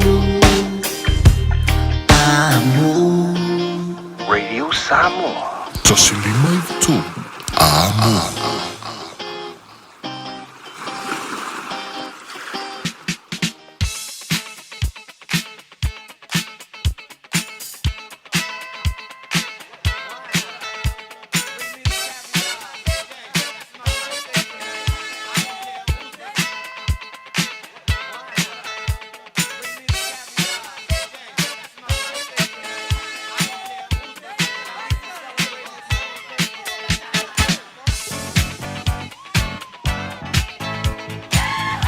Pagpinang kaswara wala sa lulu nila sa mo aperila wa matala al telefoni kuwaya wala video wa live na matala al telefoni mo oi tolu fitu tasi lima iba tolu maltato emaili on air at radiosamoa.co.nz. Mafaifu na fa ngata Facebook mari YouTube ro samo o ka o ya malau filifilinga o malau mana malau family ang nei tai ao ta family ang na mai ya tai ao fa pena fo ngole meri fa mon mo le mana okay, iyo ba tu elka imili lenga sen mai lungod Facebook la kaya po len na fa ko si afot fi ko fa la kun fa mo yang I think singalu for ya lele o pisi marka ke fong se malor si fomria langi bawa se fomria la tua di o se va que ya le apio vale causar o caeo e fio gal percua valor kai valor sai que caeo fo se fo ya si no le moi ya volia ko fa ga o le aso gay a ko le ko su fa causa ko kofi mo ko ya oni ko masa ga dino mai ama samaugo o la ulima gi si Oscaria e lo famiglia de dia fa poco che se che le kofi o ki fa ki ga ko le aiga ma se ka ko ka e fa ga lu ya ko ba ko wa ya te so gi o ga ko ba ko ba ya mo sa mo ka si go ba ko lai o fa ga mo ga lo fa ko ya ile si ko Oscaria ya ko fa la male ko lu mo fa ga am ya ke le ro so fo ka ba ma yo la ka ku ya ki o au ki fa ki ga ya ba ya ke le fa va lo fi so gi mal ka ba i male fio ga causaron o caeo. Tai, manele nei taeo, faftelava Elia. Good morning, Uso. Yeah, good morning. So I also vai messe de tausalo taeo. Yeah, ma lo va se fo manuia e pa manuia tu la so pa na ole ina o tamai. Lo fa malanga ki sa mo ni si fo fo. Yeah, lo le solo na sfa na wa to sul to sanga le so ya e ma pa after le nga le le tu e ni to sanga ti le we fo wa fo ye ma ftanga to lo sama to ai nga ma fa na ya fa mo nga e va tine ya ja nei male ai nga nei man raspo manu ya te de fo fo nga ya me so o ti le ne so tai la valia mo dia fo le nei tai o fo alta fam le nga le na sen ma le tai ao pa ya singaru tu ua.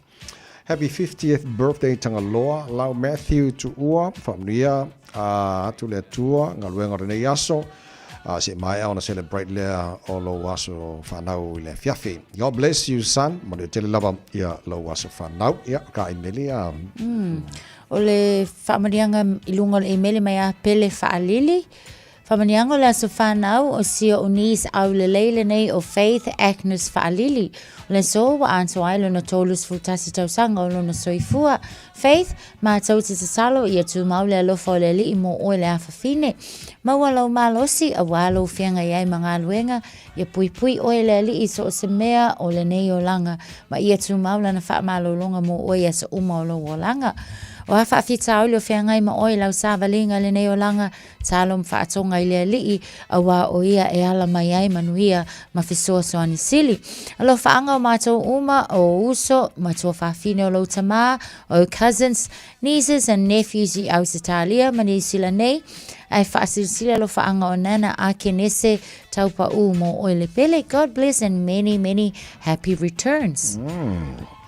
Pe el famu dia ngale mai langi man lungal tanto wa YouTube famu mole ngaban man Okay, Lelo Kangwa Kopiako. Happiest 50th birthday, dear nephew Matt to Ua. May our good Lord continue to bless you with good health and many, many more years to come.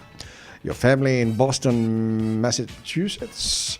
Maria Telelava, Biol and Langi, and son Oliver. Maria Telelava, ya loa se whanau I le so. Ia, lelei, e poringa mai o tāna whamleanga o manaura nei tai hao. Okay, se e toi siaki tasi. Okay. Mai a kako I meli. A kako lainga manaia. Okay. Whea ngai a woia. Yeah, Esther Gilmago and Wesley Lafaeli o mai o se pese se whamni e le pūrenga mana whenga red sama. Maka pukala mira tunu o whamna. Tunu a tōs whanau nia. So, e mo ia lenga lelei. Whenga ko peseri uso. Ia lelei ngā warwa. Fasipaki. Happy celebration. Todo su farbar.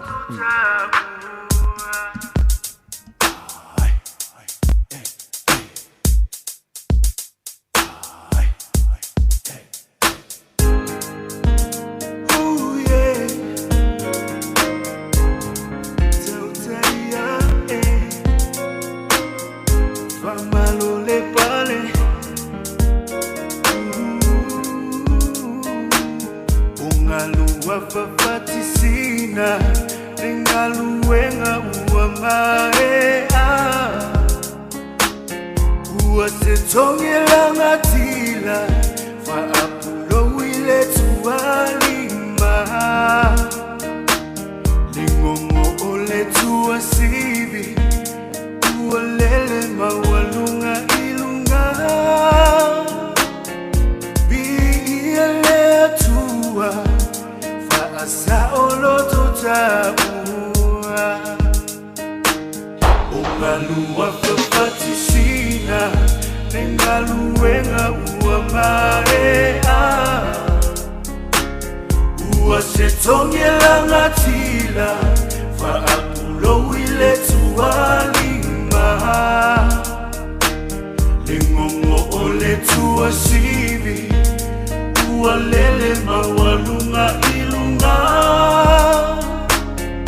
Biile atua Faasa oloto tabua Lo utofi o esa uia la upele Siva fata upatile otele Soia o sevi ingalea Lea tua whaiva venga No tautinga No ola I lenga nuenga Na utautua Whaafeta I tau si whea kainga Malole ko Malole kau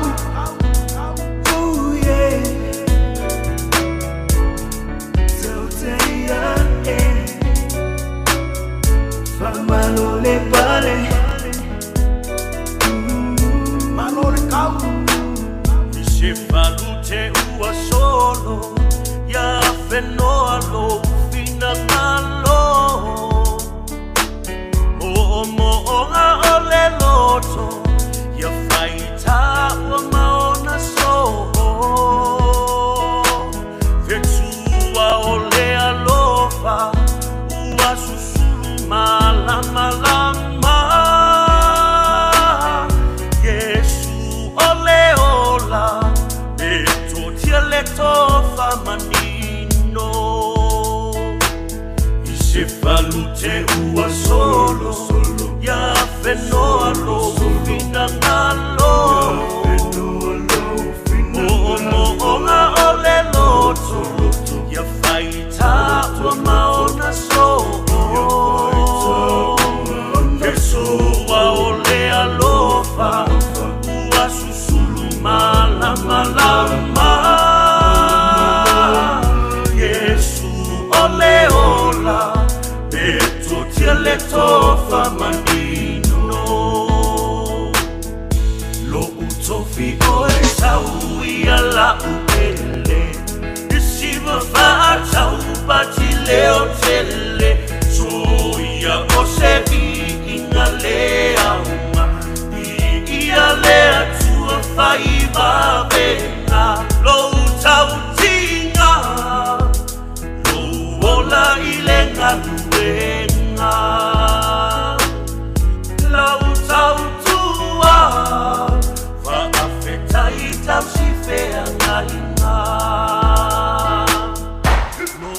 kofi o e saui ala upe Si mafa atau pati leo tele So ia o se wini na lea Ia lea tua whai wawe Lou tau tinga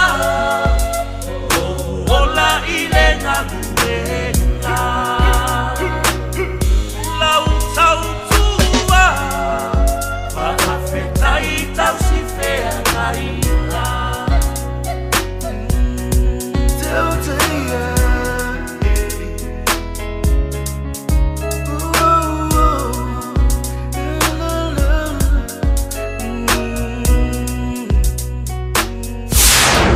Sole, eva mali pese. Malo le fafonga Samoa, malo fo ile va ile musika. Radio Samoa #1 New Zealand akoa. Simpson. Yeah.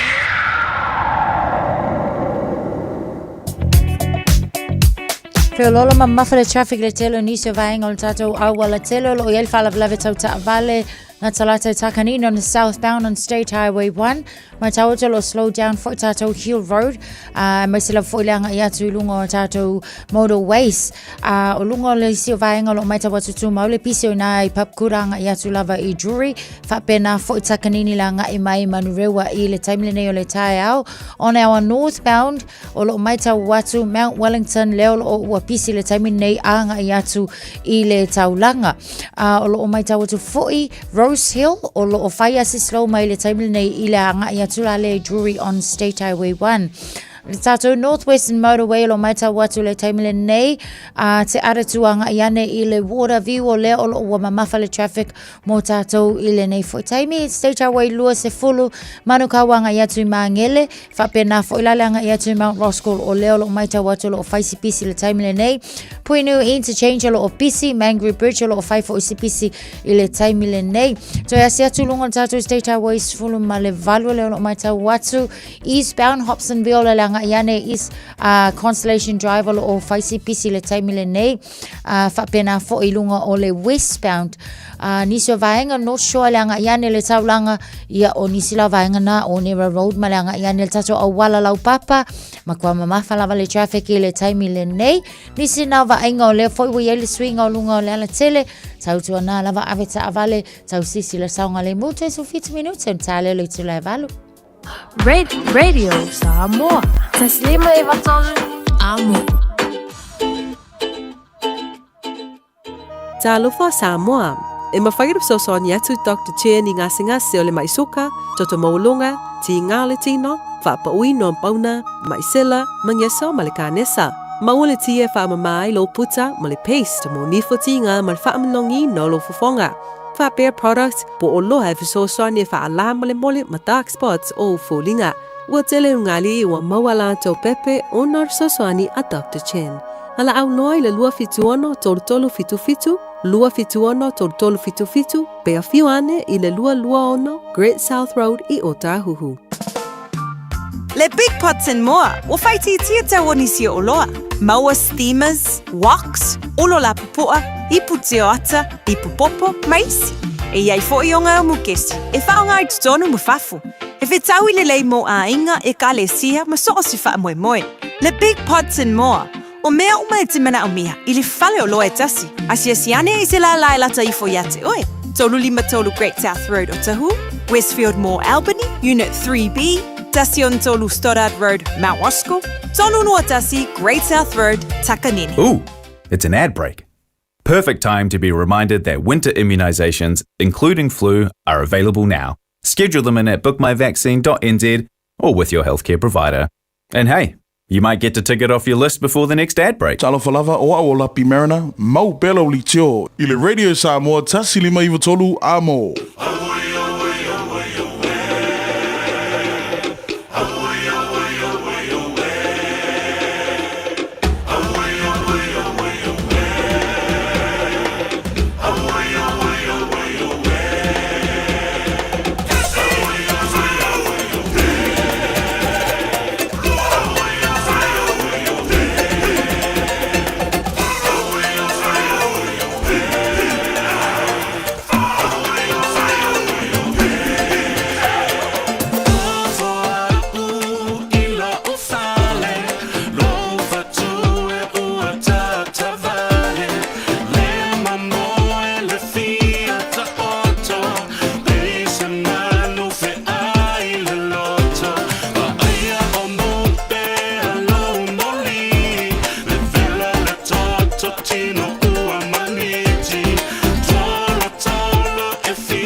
Kanga mai le punia lava ai no woto se fulu minuto lo jole talo le tula e val o te mina mato nei New Zealand fa mole mole ina ne te ua bato le mato taimi New Zealand le tu tusa mana tu taimi ono to fight mai le ya mato a le sa ona mako kai New Zealand e se senga aso ma taimi am a te lo lafto aso lua tato i America ya masalo fo po la lata le taimi fa tu to maftanga le oli ya ale a kau ka penga mako foi ka mafka ngor kaya mako breakfast yes ore senga na waso mtatu taimi ya tu dangara ho e mato nei New Zealand wo le lopo a fe o mai ka ko daylight saving ari por mo fa ngor masa ore baso ngi pe ya wa o mai foi le o mo lo foi daylight saving ya o kasi masau foi mako kai mi ku ya ko se foi do ka ko kai mi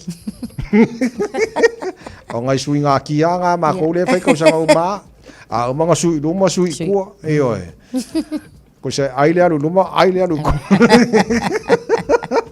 ole tu langar na ia fa tala fa tu Evelyn Fatoina Nansen Awa ala fa fonga mai sa mo fa mai lo fa mai na yola tu ai ngale ni New Zealand so auto fa fonga mai ia ole na olo lof tele mai Evelyn Fatoina Nansen Awa ia mo tu uma ya la lof tele mai la tu sa mo tu do fa le ku ngor ka ko por kala ben nei ta ya e foi nei vai nga ye fa fonga mai sina monga fa la tai sa mo ye fa talo fa foi ko kere pa ngal dar por kala me sa mo ya o mantua na fa no to fa fonga du ngor ta por kala me Facebook mo YouTube ro sa mo ya o lo mo foi du ngor ta to la leo FM 106.1 por kala me ala let fa fonga mai lunga i por kala fo na lai on ta to la leo na FM 106.1 Samoa.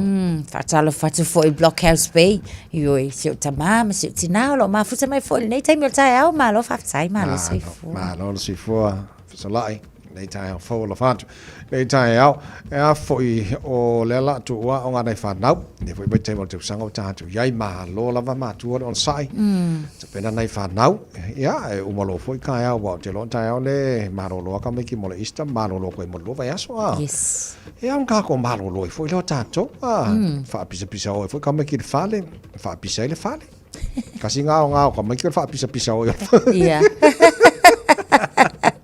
tala no nai fana wa o te longa wenga e ia vai nga foi fa ton wa la to nga wenga o te losos compania e o foi lai tonu o nga la tu na tu lo to foi fai volo fenga i fai e foi mai nga le teachers disciplinary tribunal o te la tu le fai o nga ele isa ona ia fai ia grading sa tamiti masalo po o fa au kamaiki ia po ia e mawai fola o ele ai la le kusaila ma vai nga yo ia o amionga afaya onga tona fai sa su tau sanga sa ese fai onga fo ile o tamaiti la ia manatua la o le NCA e mata mai le tau sanga fulu ia o ise tau sanga fultasi ese lava fo tonu a onga ai peina mai tau wina lava fo i ele pulenga la onga e peia wo maku ai A+ lava grades wa ave tamaiti fo ile ai atilo tilo mtanga ai ia le onga lava ia fai onga ele o se tulanga le nai tau ona o ele tau mafai ngo tamaiti ia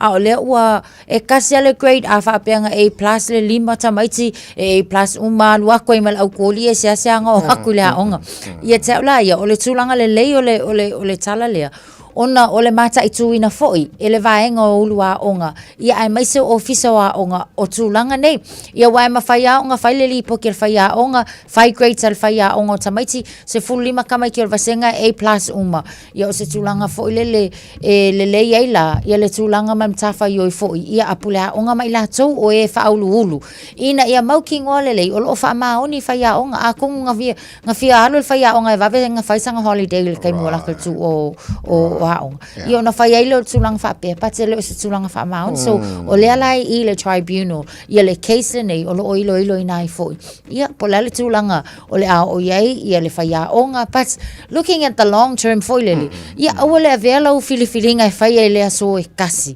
ia e a fia ai o lo tautinga tau sanga tele ma fia foi le lo mana ila e mana ia fa manatu wa tele lo pola tonul ma fu anga na fai le fai onga le fai unga foi le which of our il titilo tamaiti o la wole le kele grading spe ona fai ai ele amio tonu mal fainga ole fatino ino ngarbenga foi ele fai ise ngayo inga le lay professional la a foi le e fai vo fai onga la toro fenga malato o jere mal la mal sunga fai onga le foi tu langa foi le ya ku so ma mangis foi kampangi ya wa a pe fa wa foi le si ya onga fai le ngayo inga le ya a tawa na fatino ngarbenga tu ma nga fa professor ma tu la pena tona ya le lei o le workshop te mai pa ngai o i Melbourne o le fa mai Christina Tanubasa la sa nei Suela to temi o la tu la nei voi e ku sala ka ko ya wala foi sa fa mo daylight saving o mala so li mo o masina le lo ngai umale la sa nei ya lo ngala kasi masawange Melbourne o ya kasi masawa ko makako ngi ringala ole ele ala se ngo time Melbourne ma matatu ni sin ava pe ole lua al kamin ngi ero wingala o foda sa ko lua fo ya ma ngai le la ko ma ka ko kula le nga ave fa ma bangol banga le daylight saving le nga sio ker ka ko moi mo fo de kula mo le au surka ya ya le lei fa malo fa tai pa ngal cara bukala me so sani mai yes long winga la daylight saving e umana sa nei ya malamange la le tai la sa ya o suit kai mi fo le la ka ko ya su yang e Melbourne sui ta to ya sa mo e ku ma wa pe la oina e va ver kai ma sa mo e ka se kula e va ve sa mo ngaro ka ko so kwa ma ke ri ya le lei vai po swing o kai mi ma daylight saving e fa ya ka ko fa ma e le ma fai nga ko ka ko fa ma e fai per fa ma stino le anga ta o ma le lei mo ta to ma ya fa ma lo si vai o ma lo fa ma stino so ta lo sa mo nei ta ya nga wak yo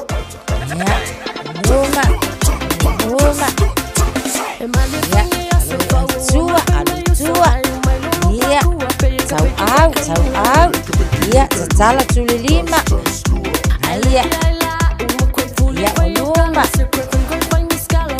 ia olunga, ia luma, ia yo e mo tau au, tatala le lei vai tau au, ia olunga, ia Wow, luma. Ia, va lo luma. Va luma. Aya manaya. Yo. Koko. Ya, ali lunga.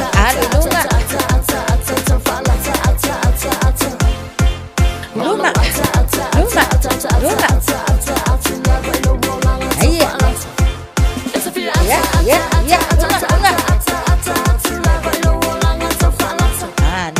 Tafa.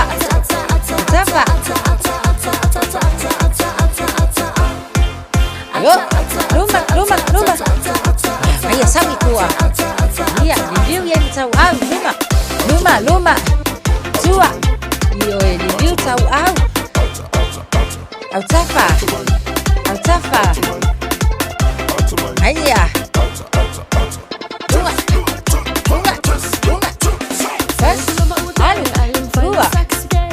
Lunga. Aya. Itu. Luma. Anaya. Yo. Yes.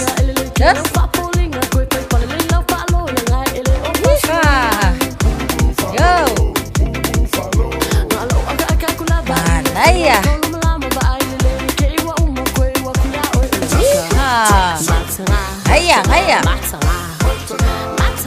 Aya. Se furu sekone.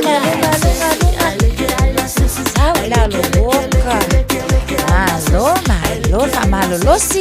Ia manava lele tonu. Manava ifafo, manava tonu. Manava ifafo. Ia manu ya tselele ne ya so soifuia. Radio Samoa. Tasilima ibatolu. Samoa. Radio Samoa. Tasilima i tu. Amo.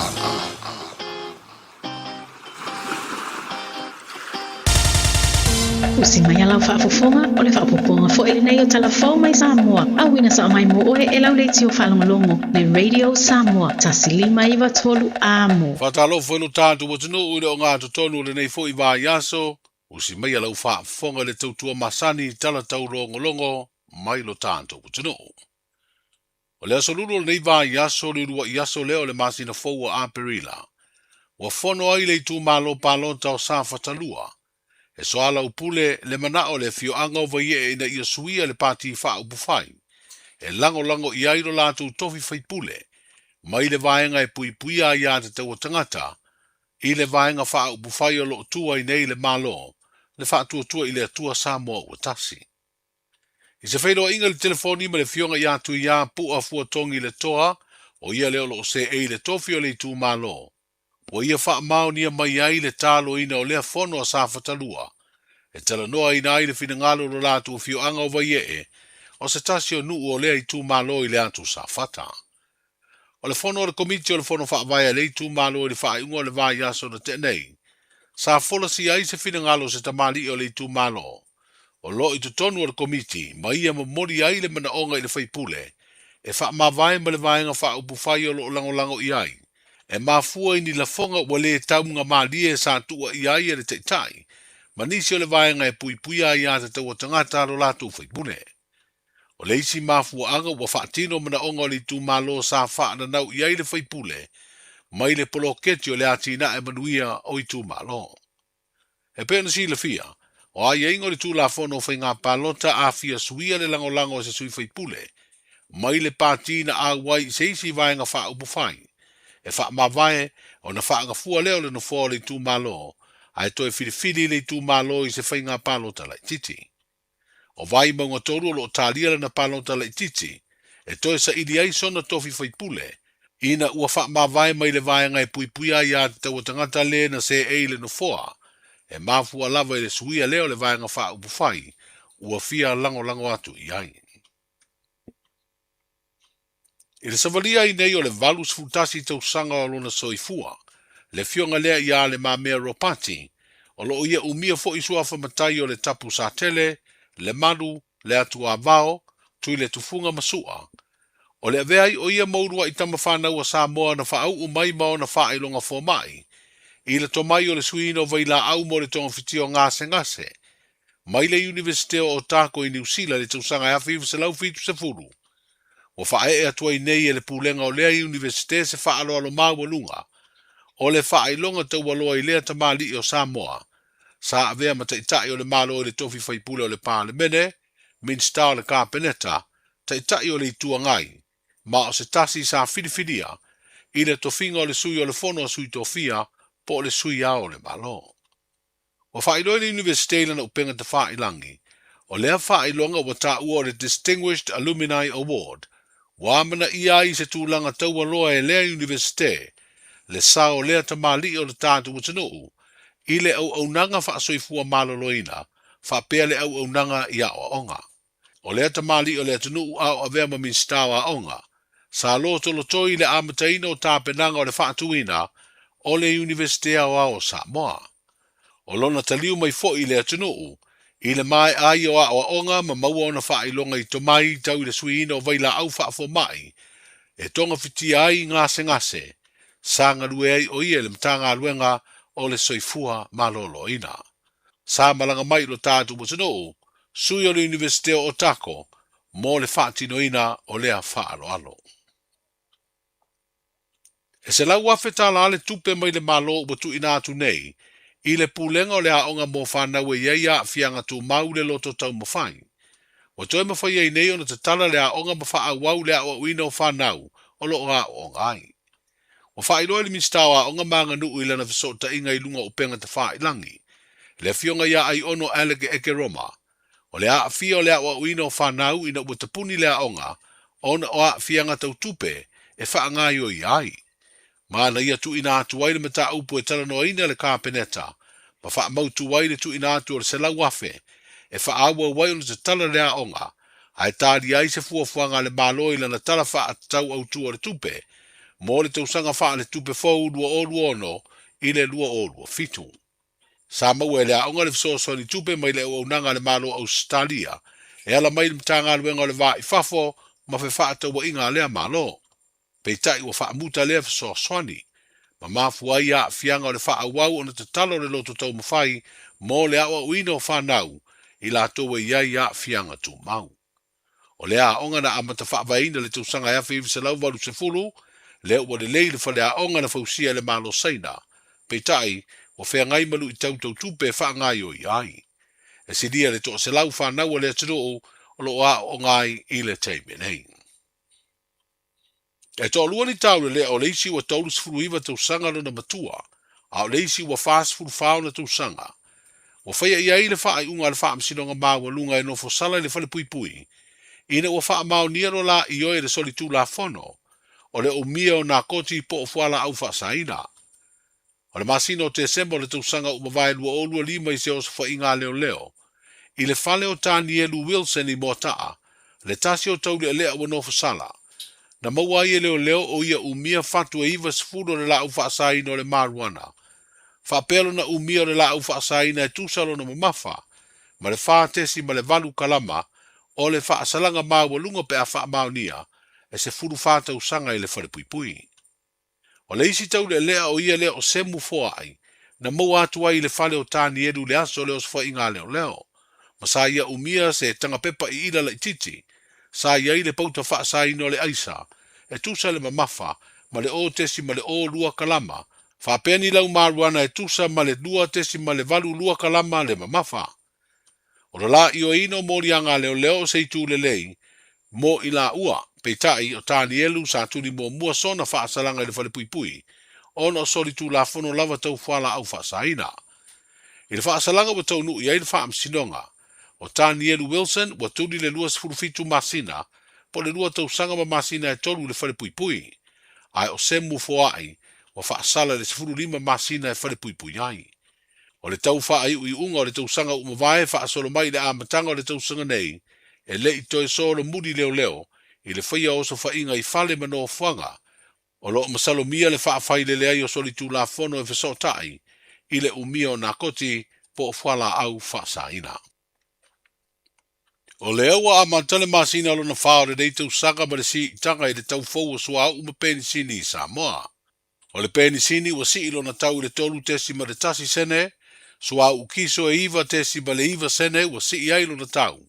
Ma le kalasini, e ono tesi ma le valu sene ua wha o popo ilo na tau sa iai, i le masina o mati lea ua mawaya tunei. O tau faula ua wha tūlanga mai, penisini ua lua tā la valu lima sene i le lita, o lo na tau sa iai a mati e lua tā la valu lua sene i le lita. O le kiso o lo na tau fau, tolu tā la iwa sene i le lita, wha tūsa lea ilo na tau sa iai, sa lua tā la iwa sene i le lita. Kalasini ilo na tau fau, lua tā la fitu sfuru sene i le lita, tau tuai sa iai le masina o mati, e lua tā la ono sfuru tolu sene i le lita. O le masina fau le neo aperila, e tau nu uai le isi va asua au, fa pele a matanga o le masina fau o me. O mai ona wha iloa le malo e le eise tūlanga e wha apopole ina i lea tunuu, i le tūlanga maua o lea o loa, ona o loo iei pea va asua au o le a whea no tātu o tunuu, i le masina nei wha pea le masina fau. Manuia nei aso i ngā ruenga mafuafuanga, whailo i pea, seifua. Talofa, we're the Casitas. Talofa, this is Pat Lam. Talofa lava o a Lapi Marina. Mau pelo li tio. I le Radio Samoa tasilima iwa tolu amo.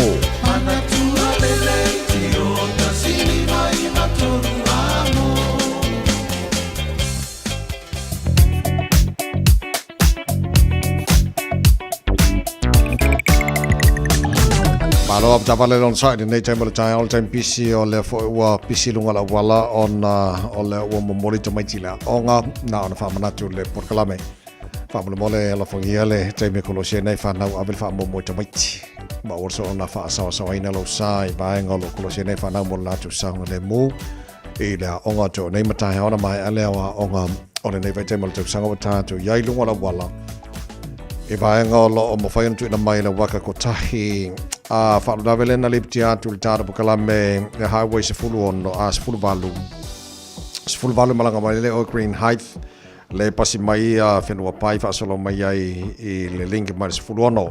So o le va highway se fulu valu Squadron Drive and Tauhinu Road.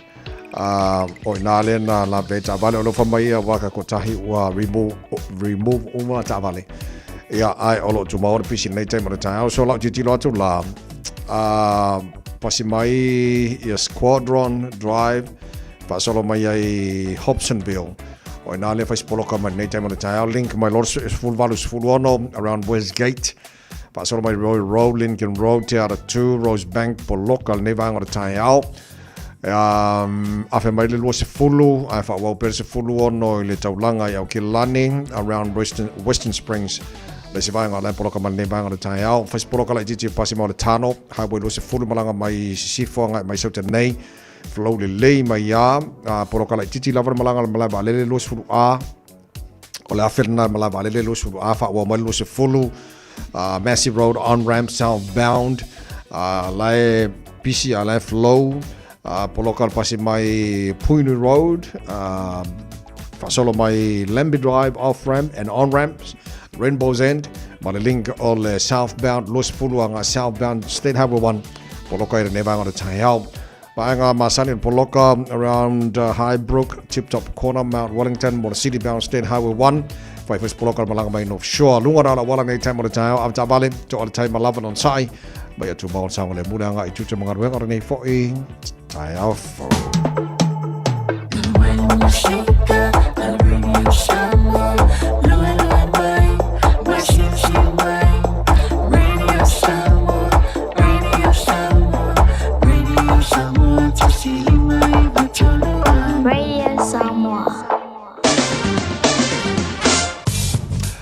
Malolo sai ole vainga lata mai le nei e le tala o le tau o nei fo I tai au fo e le vavatu Samoa lua se fumal fale wo e le bebela le e Samoa nei te mora tau o te alvatu Samoa e tu mawinga awa o le tau I Samoa e fo nisa vainga Samoa pa o timu e le so famala va tau tu mau le tolu se fulu anga le tolu se futasi degrees Celsius mo runga le bebela le e Samoa e le so lua se fumal fa e lona mawalalo te fatalo fatuai e le tara pokalame pa anga umalava te le tatu sa fatalo po mai Samoa ni tau ma lola por se fu maduia fatalo fatuai America Samoa mai mo mai lo Facebook mari YouTube le Samoa mal tatu ala leo le FM 106.1 e Samoa tatu paval tu lango ile tau I Australia good day mate ma lo se fu maduia le le o ko ngau fa mai le ko par mia ngafi ya ngau fa pa udalo ia the excise tax ke le pa o pensingi ngau ye o tau amu o ko Canberra fa simaru lu le lambuar nei vanga o tai au fitu o lo ia malu lu nei vanga o le tai au o winga o tau fa ma wina mo lamu Canberra e le so o la fa solo in awa o le tau langi le lei su surmata ngo fiere la telo taimi Lua se fulu marfitu mo lunga yo ele de bella fa mo wina mo le la mo Canberra e de ne fo yaso ma lo se fo mo Melbourne a lo la fa aftai to tele tatu sa fa tala fo mai nele tai au sfrui va o yele ma fan fanol air de ne vanga le tai au e fa solo na awa o pa o timu ni so taimi Lua se fulu marfitu mo lunga yo ele de bella fa mo wina mo Melbourne e de ne fo yaso Sydney Australia ma lo se fo mo ria va va tu sfulu fitu ele ma lo le air e le nei taimi o le tai au fa tau fa mawina mo tau le so sulu mata ngo fiele la le dela fo I le e lo su fitu I lona mawalunga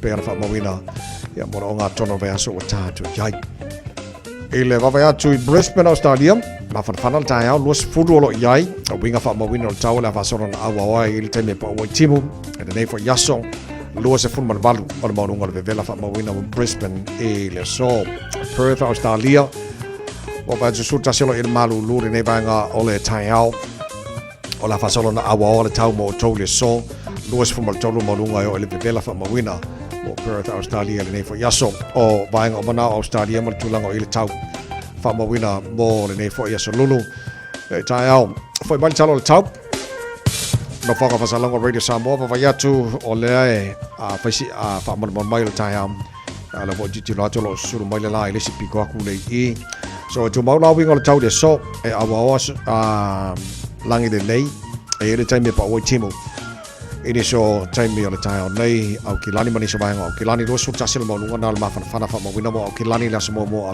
relo tai au pe audio la langi de lei le tau tu sa le ma fana nei ma tai am kwa ma e ke so a pili la so le ole ma fana ta to ole as for railing Good Friday na langi de lei fo le tau do so fu mo lunga ma fana ma dai fo da sto na e langi de lei fo da sound to ai malo lo le Easter Monday kimulo ka fe ia mala so luara na vai aso fa momonga o mai la vai tau lo tal ia te ore ne foi tai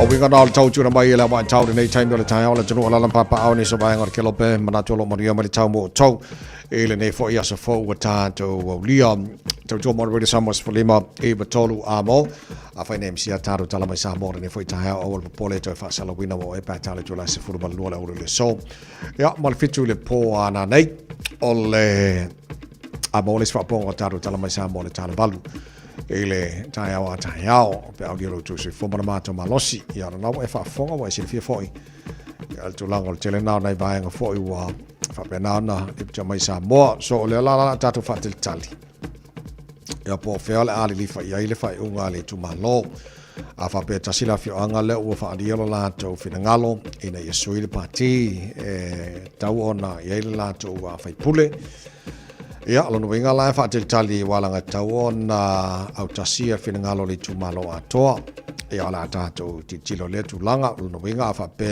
e te o le fa fi ngalo le tu malo wa tau na suia le pati o la to fa pule or me le leile na wa mato fo le tu malo e palo te nella to sui tono la to fo il parlamento lo venga se me le tele to sa il finalo le tu malo fa lava le li fa il finalo le tu malo ya lo venga me na to fai so tanto va vai la o lo tilo termine nei la va vai e la mo tino pe te wa tolo le by election vai mo tolu wa langa lo ye na nisi li potelo tama wa le lope te wa wo tu la titi tu ina ia o fantasi ma le by election fa la le tasi so le mo tino ai na nai vai ngana tama wa tara poklami ya la titi lo pem tatu baba yai o la solusu fa ma sinan nei la sona na le tu ele by election vai mo tolu ai o le fa de tali ya po la alta mio le malaso al by election fa la le tasi so le motino ya pe te wa ye se fu fanga al office fanga balota fa fa tasi by election ai to malo ye lua le motino le termine nei ala tatu ti lo fo tatu vai ya pe ona tu pura na fo tu langa ona vai ngana ona tu pisa mo le fa fo mai le tino e le nei fo tai fo le tu mo already samos for lima iva tolo amo ina was for banu mala fa what ani le tu la balu se malo fa fonga tatu ma fa sa mo nei tai au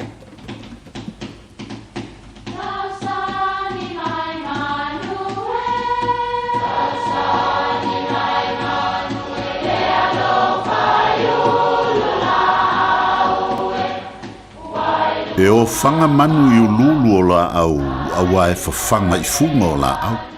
A o le tangata e fafanga i upu matala. O le mafileo o alanga upu mamuanga ngana sa moa maona whaapongai e a fua ilo na sio mianga. O lona lea sao i le whaatufunganga o le iloa whaale aso mai le tautua se ia o ina pule. O alanga upu mamuanga ngana ua lanto mamanuina le tō whamanino a Samoa, mana tua fo'i, e tāo fitau muli le atunu. E le lei pe a le pilia le la au atia. E tele fo'i whaiva le vao e pei o seunga lupe i atutia o rii.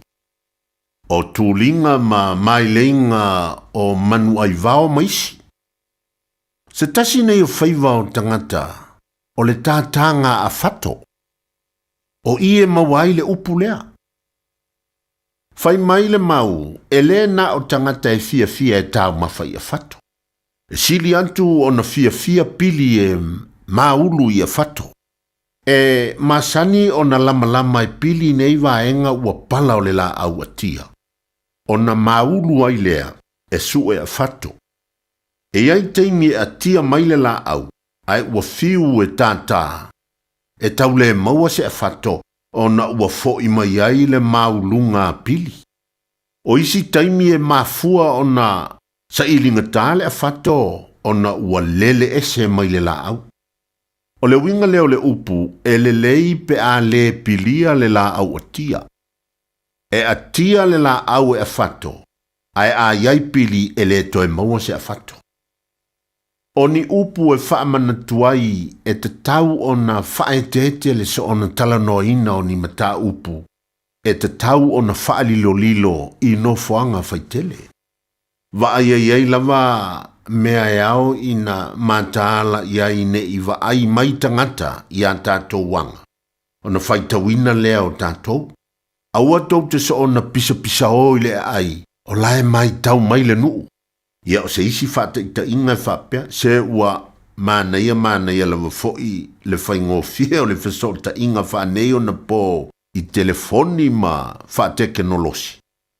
Awa lele ua whaingofia ai o na whaso ta i ma a inga i nuu mamao, ai pangalea ua pilia le la au atia o na ua whaingofia ai foi o na mata tupulanga ai maise o nai whanaua o ngā i ata e le tala whea ngai, e le whetaui o na mata iai, o le whaalawe a lea, ma naia telefoni, ma naia awala whasota inga, ai a filo ai loa i tutonu ma mea le manuia ia, mo taunu ua ia le upu, e le leia pe a le pilia le la au atia, ia manuia lau whasonga le ne yaso Samoa.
Radio Samoa. Taslima iwatolu amo.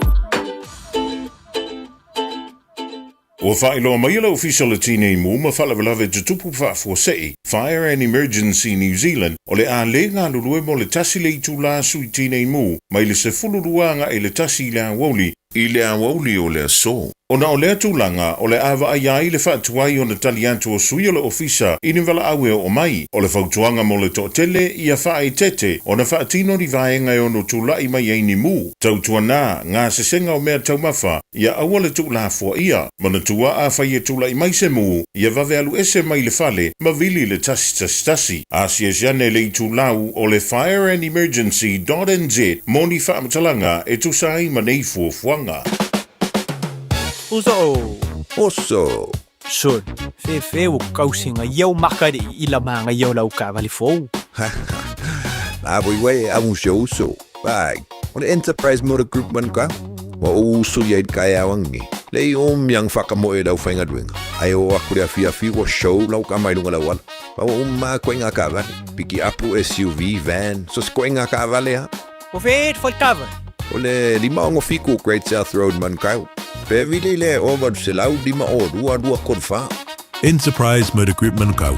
Sa ili, fili, ma ave loa lau taavali. Awane e misia whapitoa a le Moda Furniture, a le Samsung S26 Ultra, lua lima tāla ilwa yaso, mawal TV fitu lima inisi, sawar ma le PlayStation 5, ile na le lua lima tāla ilwa yaso, a whaia te whailoa I le Moda Furniture o le Radio Samoa, na maua ile nei whaasalonga, o le a maua I sau ngā lofa. Le Moda Furniture, tu atu si tolu lua Sales Yard Road o tau. Te tala ibal tai awa ngai le afo le lima, aso ma fua le asfarele, aso na imale aso sa, se fulu anga ile afo le fa. A Chic Homes Limited. Wale taimi mua moana nei o mawhai ai ona rent to buy. E yeisau kiwi saver money nei e talaf. E mawhai ona mātou fisosoani. O le finance e mawhai ona amata mai I le 5% le deposit. Whaatau sao mai I lātou e whausia whale. Whaingo fie mawave. A Chic Homes Limited. Whafso tai mai loa Shemaima I le olua tasi lua fitu o valuli maiva. Olua tasi lua fitu o valuli maiva. A Chic Homes Limited. A mataile a so mo se tae au manuia.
Pwede na basa tinayan waino le tau tō radio Samoa's whalima Eva tolu a mō le nei fo i tai au fauto luasi fulfitu mino te loa tōra tā leo le tū la Eva.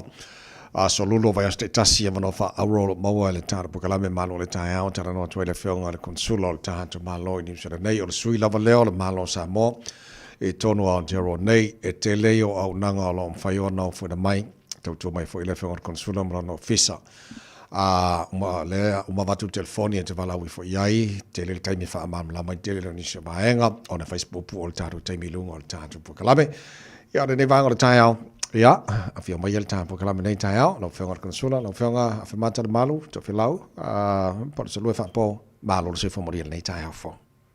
Ia, tai au manuia le lo whamareanga le leo le tuatawai, pa whiro e toi tūlanga aro ia, tūlanga nganga pa aroro lava fa talo pa to sio tato tunu pele ke lava o mau mai ni fa sala longa ia mai lava i mau te te se o mau iti a me se po i o pinga no po ia le tua ia me se lava ta ma tina ma tua o lo pa fong mai po ke lava o mau mai ta po kalam ia vi ia nga leo le tua wa au via mai ko ile so mo po ma sine pa o le nito sang ia e me se vo ia so vai ia so fa pitoa le o ke visiano mai fa tu i le tua Dina ia ona o le vai ia so fenga i le tatu uri fa ora ia ma po nga ia tu i de sata roa le fa ora i no tatu tangata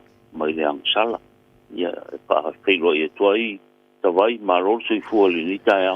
Ia, se whamoria la whionga le konsula, wha malo hoi wha aftai mo le wha avano mo le taimi mo le tā polo kalame pera masani so lolo veste tasi. O lo iai lava ni so fasili o lo fasilingia e le atunu, ia o la utali iai e mana ia lo utou wha afunga mai le tāra po kalame. E le lei lava sau no le whionga le konsula, lava lon silfia i nei vaenga, o le fasili na tuina mai. O nai, o lantou foi neo le atunu, o lo malanga mai avano wha ngaluanga wha vai taimi.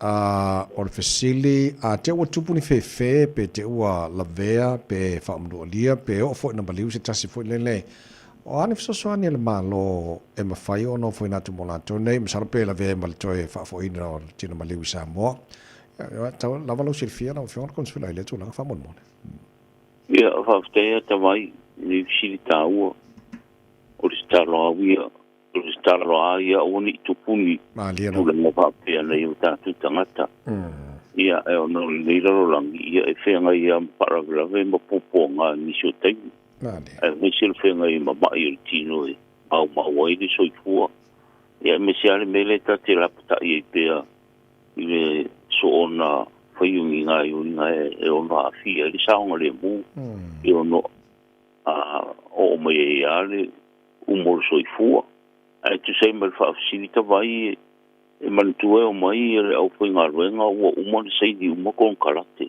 ia wara tu langa le ai me se le pa male au foi male fai fa tanga le au mai la to sei di uma tu langa na fies fara velave ia a fai le ave fa mai ia o man sei dia tu langa uma ia a fai ai mai for mai ia me foi le accident compensation le ICC le company fianga ila male va ingal for mai mutulanga pa pena me foi son stone ia o mai ko tsia fianga ingal tulanga pe va pe mau wali soi fu ia o me moie va il company o lo fa ingal ngai o tatu tangata ngā lue whatasira mo le tātou maro.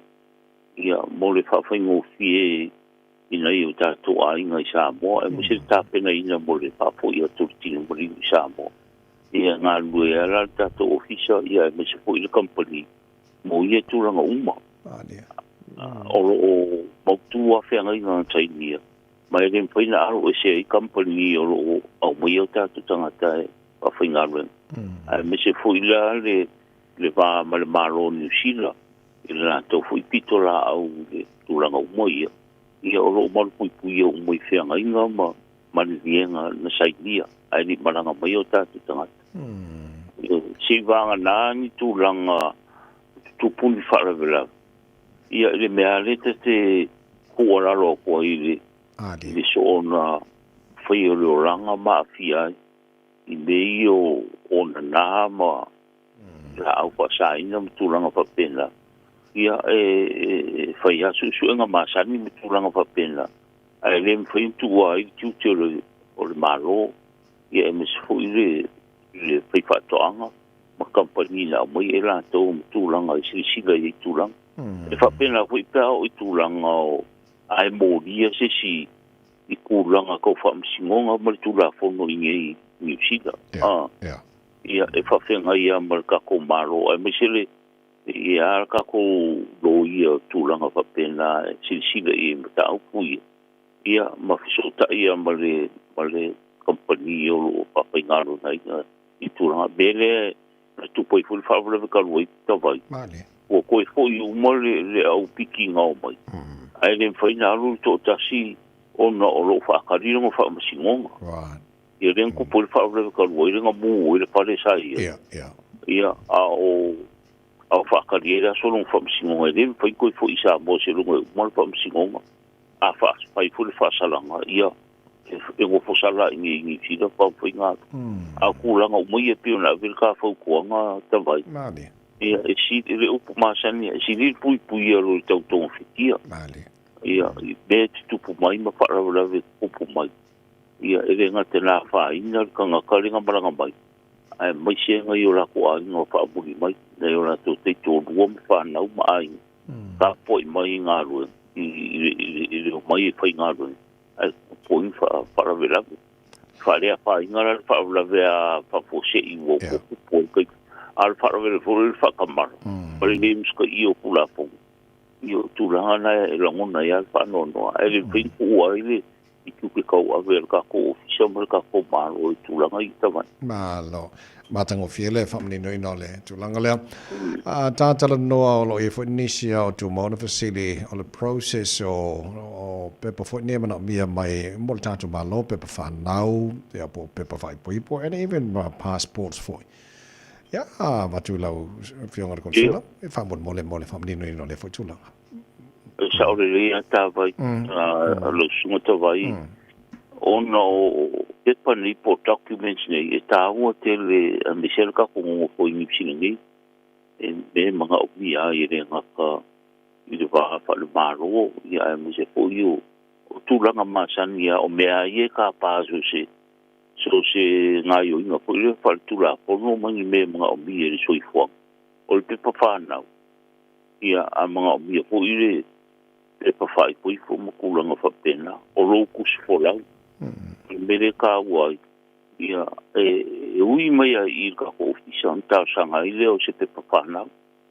whapena ma le pepa whai po i po whapena ma le li poki o le leo mai Samoa an koe ko kele e o mai apply te nika visa o me whapenga pepa ngoko bau. O pepa umai e mga umia. Ia e ui mera ka kōpisa i an so tai de sa mō ka kōpisa e wala mai pepa nei. Al kus folau. Ia uningi a kau ave tapo kalam.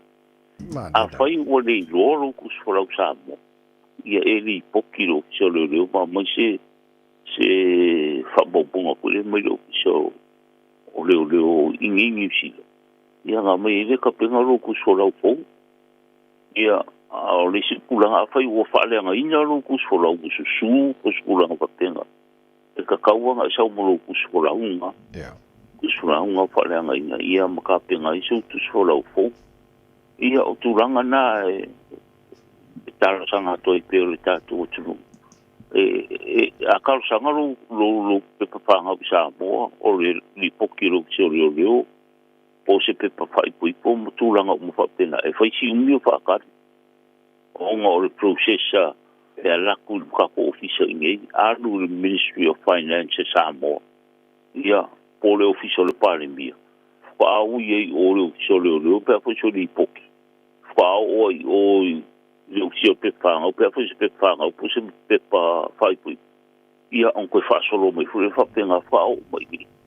ia la awara o ke faia le ofisa ka foi so songi o ka poku o le vidia sa mo ia nga mo so kopi ile o pingo pi so ko ingo va ve pangi o po pe a fai o se maka o ka kauanga mga o pia pape ia awara fa pena o ko le ofisa ia ki so ta ile ia ma ia me so ile ofisa ia o te si awara ku sa o ile te karsanga fa pe pe fanga ku sa o karsanga o e pidia i o le skala pe fanga o le se maka o ku vabe mga o pia vabe ia pe ku langa nga a le karsanga ia la tu ta vai ia le vabe o ia no on sa ia o sa i po le fava ia so nga ile ondo vai so fata a le ora vabe ata vai o lo vidi se si o lo wa inga sa mo ta pa inga o nga ki ngai ki so ngi ko wa inga sa mo so song ya ngip so song le foi o a pe le ta ta ni le mo kwa di lo se ai ngai sa ko ku ro ra me ia ko o sa ide u mo le o si sa o mo ko ko va so pa ka ia wa le fa ingal ka ko ile le pe bra fo ku ke ta vai pe po ni so mo ri wa ia la po si ke se ni ja mo ga ia ia kwa nga video kwa di fo ka fa ke pa ga ia sen mo hi pe su ni vol breva le fa ke ni si so mo ia eu agora ma tengo fi e va ver mingo ya cabana sa mo pe no le foi mingo ya ku ye a video call ka ko foi de se kai e u ka ni foi ni que tiu kai no me paga o le o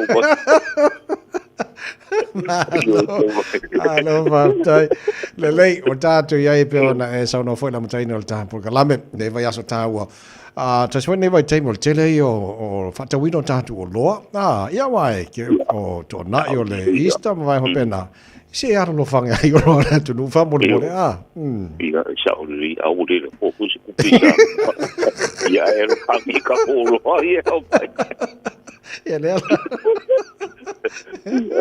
ta fa manatua ngo dale nga fa sta i se ta tutunu ia o lo a ver fa mo o lo ia ni fui vai ka ku sa ni tu le se ta mo tu ia o ko ma ia nga ka e ka le sia ia o ainga pe o paso ia pe lo ia manatua ne o lo fu fa le nga se ta tutunu ia me se foi nga me lo fa lu kele le ia kele o mo ko o mo ku lang pa pe nga batano ia o mo ia me tau i mo se ta tutunu i pa lo lava i se ta tu isni nga ta ko sa mo ia fa ni ia ki lang ni mo ni sila ia pa stai tele mo ia tu lang uma ia me se foi ia mangkuang isa kupira ko sa mo o le aso mo ko bata go fiel fa manat le sa to ai no fa mo mai ele e fa ta la po ia ele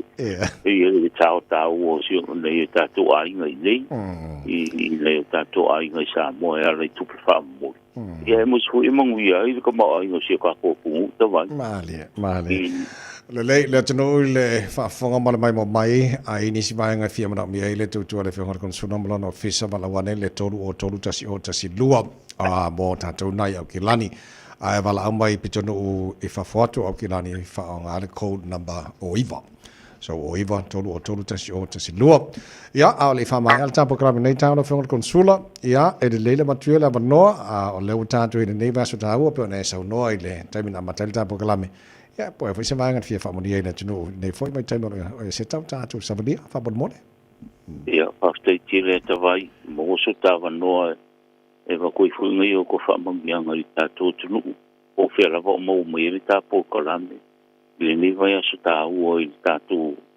a kalina fa ke siano o le vai a so fe ngai le li fa o la mo poponga anga i sa tau o wa le fa o la ino ta tu melea ia e mulia tulo faanga mulianga e tato maua se e seta ia le soifu le aso fa manato ile maliu se tato fao ia moka kuka kang sa ia me se fo ile aso tu ia e tato maua se se asomaliu mo se atu tu le manuia i le rofo le tu le nei tausanga ia e afte tele tavai mo lo no ia ka ko ti roi fu le vai aso e au dia le ora ma le malos la fa consola fa malo fa tai fo mo le tai mi nei tai hao ia ma di fo ile se tano fionga ma ainga mal no falo ia ein ta to filo ia tili ia a na to fa na tu le tu no ma le fa fo mai tolu tasi luol telefoni e te mo ele fionga consola malon officer pe ini se bainga fia mam la ma ti le to mo le samo spo le mai to la mo no to sfru lua ele ba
Tose fo Yesu mala fai pesela tala vo le kana sia fa por tonga Yesu I Samoa fanga tongo America Samoa le tautu mo le Samoa sfoli mai patula mo te valu minuto lo ta leo le tu laiva taru sasi tono lo toa mal tautu le tile world and auto limited a fela la to nanga ne yaso o alo Samoa la fa filo ia joy Mafsaswani, Farilea Tidelo Sa, Food Service, Warren of Fitness, Farilea Pa, Water Tamalin Vanga Oma, Tonga Victor, Yamada Fanga Wang, Mafsaswani, and Joy Victor, Faftadio, and my Manos for Murioso.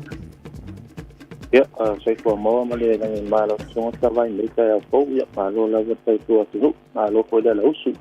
Yeah, and I say for low performance of quite some more, my most of Malo, make I out for the way Makuta Mayai. Nungo ta avani na we issue dang ngenga ya kai de bulo sa ya malo la bot pai ya to malo fa ya mal tani poto ne foi solo lulu ha mal mole ya fa tai ta vai mole mora no ya mata ti de mato compesini o le mato pesini li batasi dua tolu tala dua bali tolu tala dua bali te minne ka ko tiso le tolu tala tu fa ya e te mo ta to pa uta pe ke fa mai ta to airport ta check ya por ka de airport tuna ta te fa do mo le scan na wata to ka ko app na iki ia lau fiska mo itu rok ta avali amatu ana ngata foi le ia o lau swafa matanu me a tanga va ala vai matu si ia so te tasi tu foi tena ta to cinco so mo sa ni ra fenga venga ia fa lai lota se man malu ia song fu va so te tasi ngata foi le do konkesi wala vai ia fenga me ia tu ainga ia dua suriva sala ia sene apa pe fa le tonu pe wadiki to wala isine o kupu foi do konkesi e fenga swafa so konkesi po la umana wifio ton la bata te konkesi ni ia tato parisinia te suma ia wala wa fanga mo ni weekend ni long weekend ia po te lavo e nga ia tong asiasi mai ia ki ta vale vai po se swa u po se vai ia po le mo li saltimu ma ta vale tulanga na ki te longa ia e ko na ia lu sa mo sen swan bo na tulanga suma tasi ma tobe stama ki go pok mara fu service transmission service di fino ta vale ia ma to mato pali lift upa o ngata fole ta topa apa pe ngai so va pa ngoka ko so ia ma me pupa mo ta to trailer mata fole ko pu to truck ia ka ko snoko reflex with rio ia pa ma to de long spring mo ta to ta va poka mata fole mata scan pa ngai na le ia scan mo di so ma ta ko ma ko na le pa ki ke pale go ia mi ki ko ulang i ka wa ke ta vale ya apa pe wala ki ke pa wala sa ko la aku ya pa pino kia ka mota to kia ya ka to pani mia ya apa pe pa wina ya te kulanga ini mato o mato lo ko ya mo ko la pe to da ka pani e te ina la ta vale ile ka to pompe sini ya lo ma pe mato ta vale pa ta ni mato lo tua apa pe te su mai ya ka nga ko ni ke mato ta vale penana pa ka no mato lo tua i sa ring mo mato hai ko ta SUV minivan o matapiki aku Ranger Hilux Nissan ia mana tua ta vale mai umana ke umana modify ta 4x4 umana lisi paula fo masa sama tu ia snoko pupa masa piki apa la ke wa mga wa dikine ko ere ngala ta vale le ke me ke pole sai la vanga sumai ka ko farifa e so ke na ke ke tu ngala ta vale fa ta ke ino ta vale tuai pati so ta bar ko lo ga me ki suma mo e apala nung anda maso finance e tene sol ma ngara pension ya vidi me maso numero o le oi ba ki fa so do o mo so fan mo oi ya ngata pure maso pa ka pe pare so no pa lo ta vale na ai ku kasi tama se de alignment ya si manita si fiti suru a pecho ta po twai mo ya maso ke na pilo mo ke ta vale la va lo su sala ida si no maso finance no ko la pecho va te gason le ya ole mole seta utoro ka vale ta te ta sa ki vi na ma so ya vidi men ma so numero o i barti tasi con todo o ya pasti de alu ka mo fe lenga ma te mo se kwani ta vai ta lo mo no Victor fa ta mo le potil nei ta ao mo dia foi vale nei foi ya solulu le tau tu mo already samos folima e batolu a mo Sauri mai mo taru telefone ngana samo so se yuli mo lau pa mai ani so fa fi fianga nei foi ta ao Por Club Emmanuel Town Radio Samoas for Lima Batolo Amon. Kia ora, good morning. So mai la upele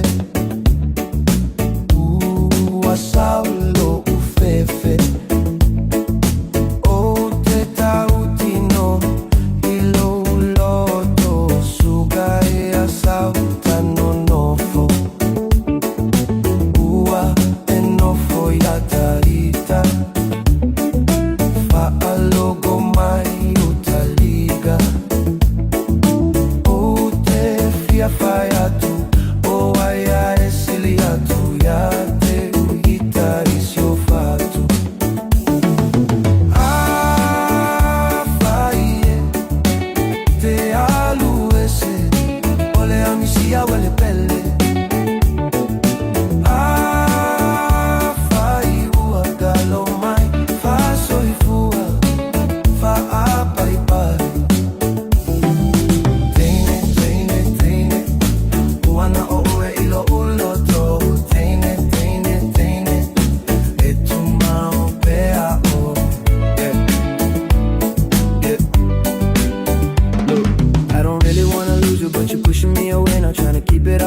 But I'm breaking every day now. Feeling like I'm running out of time. What I say now? You don't only wanna ever want it. Why you changed? I was all in, no stalling when you fall. calling, I was there for you, you're calling it a problem like the love wasn't repairable. Every memory is haunting, now it's staring through my mental. Got me spiraling, I'm fighting, trying to keep it instrumental. Wait, hold up, let me switch it with a rhythm and a vision. I was giving you my heart, every part, every inch of my ambition. Now you're living like I never even mattered, that's a mission. Got me tripping every second, every question, no permission. If you leave, then I'm breaking, every piece of me is gone. You the reason I was standing, now I'm barely holding on. I ain't flexing, no confessing, put my pain up in a song. So before you walk away, tell me where we went wrong. Ah, fire, te aluese, lo fatto a malepe. Teine, fa mole mole, no fumari. Te manda tua pea, lo alo fa valea. Lau ya te au, ele fa agalo atu nao a uisi o fatu. Lau ata fa atu sina, ele galui ataita. Ela lele o foliga, e fatu sale masina, ole sei sina sina.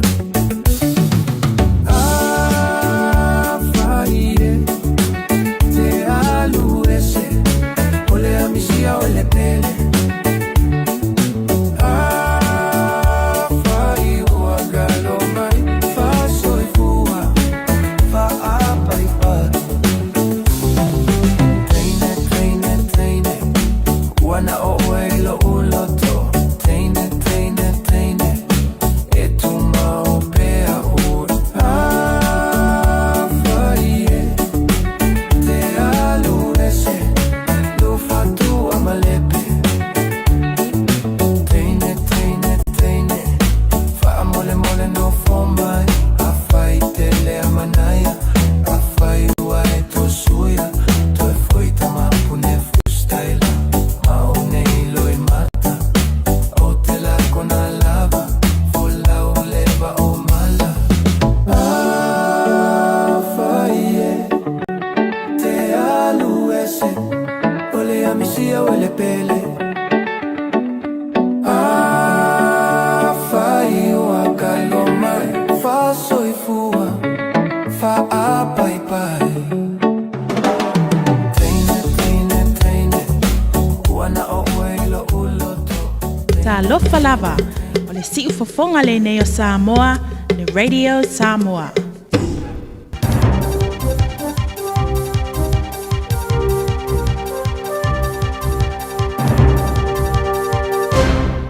Mai au te alo ni sila nei foi aso, tala flava, tala mola whaafunga mai tai au manuia. O ni iti te tondo le vanga wha upwhai le National tala atu ta ua le whono tanga vesi le wha ungo le vanga so se mea masani hai. Ai ele heisi so o tanga mani tala whea vea isi tūlanga le so longa lele o iare pati, ai po se tūlanga o tui sinawe maulo mo to o tua o iai o se ta iulu. O min star le National mai au kilani sa whono re pole se sa, ma se mea moni sa liki tua la song fua sa ma fona ngia tala salalau e winga i le te inga Luxembourg i le asona nafi. Tari fesili sa wha mau ia Luxembourg sa wha i se whontanga ai sa i whaalia ele o se mea fou o le tala no i minsta i te miuma. Ai na tele i wha amari noina pe o se whontanga sa na o minsta ai pe sa o fia i manisi. O whontanga ma minsta e wha mautu i au kilani e whai e whaasanga inga. Ai masani ai mo fai pule wha mautu isi no wha o New Zealand e whai e lunga o le summa. Awanga i atu le wha whalitui o le National. Sa wha ali au tama tai ministansi ni e au kilani Erica Stanford. Sa a waifo i lea whonatanga. E lei voi sona i loa ni whitena inga. Sa iai, mai e tā uai e na o le tusa ma le awhai tula sa au fiai. O le tama tai minister o tupe ne Glo Willis. E au fiai i sui o kabinet o wai loa o le kitchen cabinet. E wha mautu Wellington e sa i tā ua e le i a wai le whonatanga. O vevesia inga tō wau sa riane. I le telefonu minister fa ngora va so mas foi le foi a o to wivia minister ma polenga se polai o le pensini markiso li bitiai o le pongai o le musa sa o nei tala fa va e feito foi pulo le national o kilani a la to mai to winner fa tu play o se le on sai i le taulanga ma ino foa sa se ese mai il patia ne leipa i le whainga paloto le lua whema le futolu. Ai ora so atai au, ua iare wha moe fora i election, i le fututuna inga, o le ai lana kapeneta e pe ona liputi ai nei. Ua whato ai e union tanga whainga ruenga tau soifua, i se ngai o inga whare tūla whana whasanga, i le matanga ruenga ra soifua malolo i New Zealand, le Health New Zealand. O tau se soifua i no whanga i tua wala tō whalia. O le tau le pensini ua maulunga tele, ma ua luse e la tō tupe, i le asio la tō ngase vai i no whanga mau toa. O le union tanga whainga ruenga le maloport pisa a, ua te tūwhatis nei ma le uni a le E2, ma whato aise tua inga le pūlenga o so tanga o ngā ruenga whasanga i le official soifua maloloina. O le lato tua inga e whawailunga, o se tūranga whasa o li tūla whono mo whare whainga ruenga. I le whatonu ino tanga te whainga ruenga le whapewhea na whaarua lato tupe. Ai o lo mana o mia e le official tanga te whainga ruenga e tongi la wa lato pensini, ma wawaia lato ta vale. Ai o lo te ena na matanga ruenga le soifua maloloina, o le autou soifua nia lato tanga te whainga ruenga. I le longo le tioni sila, o mata aupu ta vale, o le mata whaioile nā le kampani lona tolu, e wha kone kalateina le mata ngā ruenga, mora o whaina o le tautua. O ne iso tangata whai ngā ruenga te soifua le Moto Great Barrier Island, sa latu ta uai, o le kawar pensingi au sia le whakala, li masfur sengi le lika, so o ngai markiso. O te minei, e kawa le mata ngā ruenga soifua maloloina, i niso tau le pensingi markiso. Me pe ona whae ngoai o whemalanga inga lea i le vau ngase ngase. Ai e lea ka waina tupe whaalu, i le alu le ngase ngase moa. Ai po le toe tali o le whale. Ai po le awe se ngase ngase e se whale o loa, ai po ni awa no ni whatel tanoa ngai whaia. Whaadi ed whailau tusi au au le uni le pisa a Fleur Fitzsimons, o le whaamaro si o tanga te whaingarua ngai wha tupe lava i lato, tupe whaalu i lato ta avale malangai, i ngā rua ngai no whangai tua, ma tali aina a launio maila o le ta avale e whaalu ele i eisi si tanga telu mai le whatau sanga. Ua whaailoa mai e le wha tontonuina le matanga ruenga, i le wha pefeo na whaalu tupe a tanga te whainga ruenga. Ai o ministar kapenento wala tu tapa aina se fautuanga vave winga i se awala e pido silo na lei, e tu umama ai tinga i le si iti o le tau o le pensini makiso, mo tausi so i fua i ainga, wha pea maistanga te whainga ruenga le malo i tu wau, o loo a fiai. Tana noe le pārmene le sononafi sa whaari ai le li ministar so i fua maroroina Simon Brown, o lo malama le le malo ilu i tau, ma o sa ili ani fofo i se vave te tau ana iai. Ta o foi, o ni tangata whaingaruanga ta o tele nei New Zealand, i le whailo la tu sao ta ua le tausia, o le whaito wafe mafe tangata New Zealand, le au martua, i la to e ia fianga tu mau mai lato, o lo wharangolango, i whaarabru mutongo tau e whaaramalave whafosei. Whaalia Brown, o se wha mama a venga e mwhano foina le si tio a launio le tongi o le kilomita, o lo maua e tangata whai ngā luenga, le ele i toi e lava si tanga taru mai le whātau sanga umawai. Whaadia le tamaitai Minister Tupe Nicola Willis, ua maua e ma Minister i ni whautuanga i whawhitau i umil soi fo maroloina, ma ua whātali nei i nisi o whautuanga i ni langolango patino e ma whai ono foina. O le asoa e ase se tuaina Minister vai whafo New Zealand va vasa mane o Winston Peters, i le moto le kuki mo talanoanga male pare mia Mark Brown. I se wha amtalanga mai do Fisher Peters a ta wai, o le ase singa e murmuri mai lea, i se la whailo inga patino na o la ua sa whaia i au kilani la matanga o le masina nei. O nei ta e to lua sa wha amatuina se la wha amtalanga tustusia whai whaatasi, i le mai ai o lea whailo inga i le alo ia, ma ta uai sa la talanoina lui tau, o whainga wha vai le vaoni. Sila malet kuki, i le se furu valu masina o mawai atu nei. O le te muri sa si Peters i let kuki, o Februari le ruafe malir for wha. Mai fiti ua pui aleli ministar so i fo maloloina Dr. Ratu Atonio, lala palavu, i ale ngawhai o le whainga malo, ma le whaala valawe, o le pipisi o le wha maioti o le HIV, i la tunu. O le pipisi o le HIV fiti ua ausiai le leiloloi fo male, i vafe tangata, tu sa le male lata le tase le paseno le whaito wa whai o le tunu o le putia, le a fia le HIV. O lo ieni a tununga, o se foi numera moni e whaano maununga atu, i le whaari aia i lato e iaitu mai whaapito i soi fo maloloina ke lope, o le HIV e leo atu o tōna li putia ina.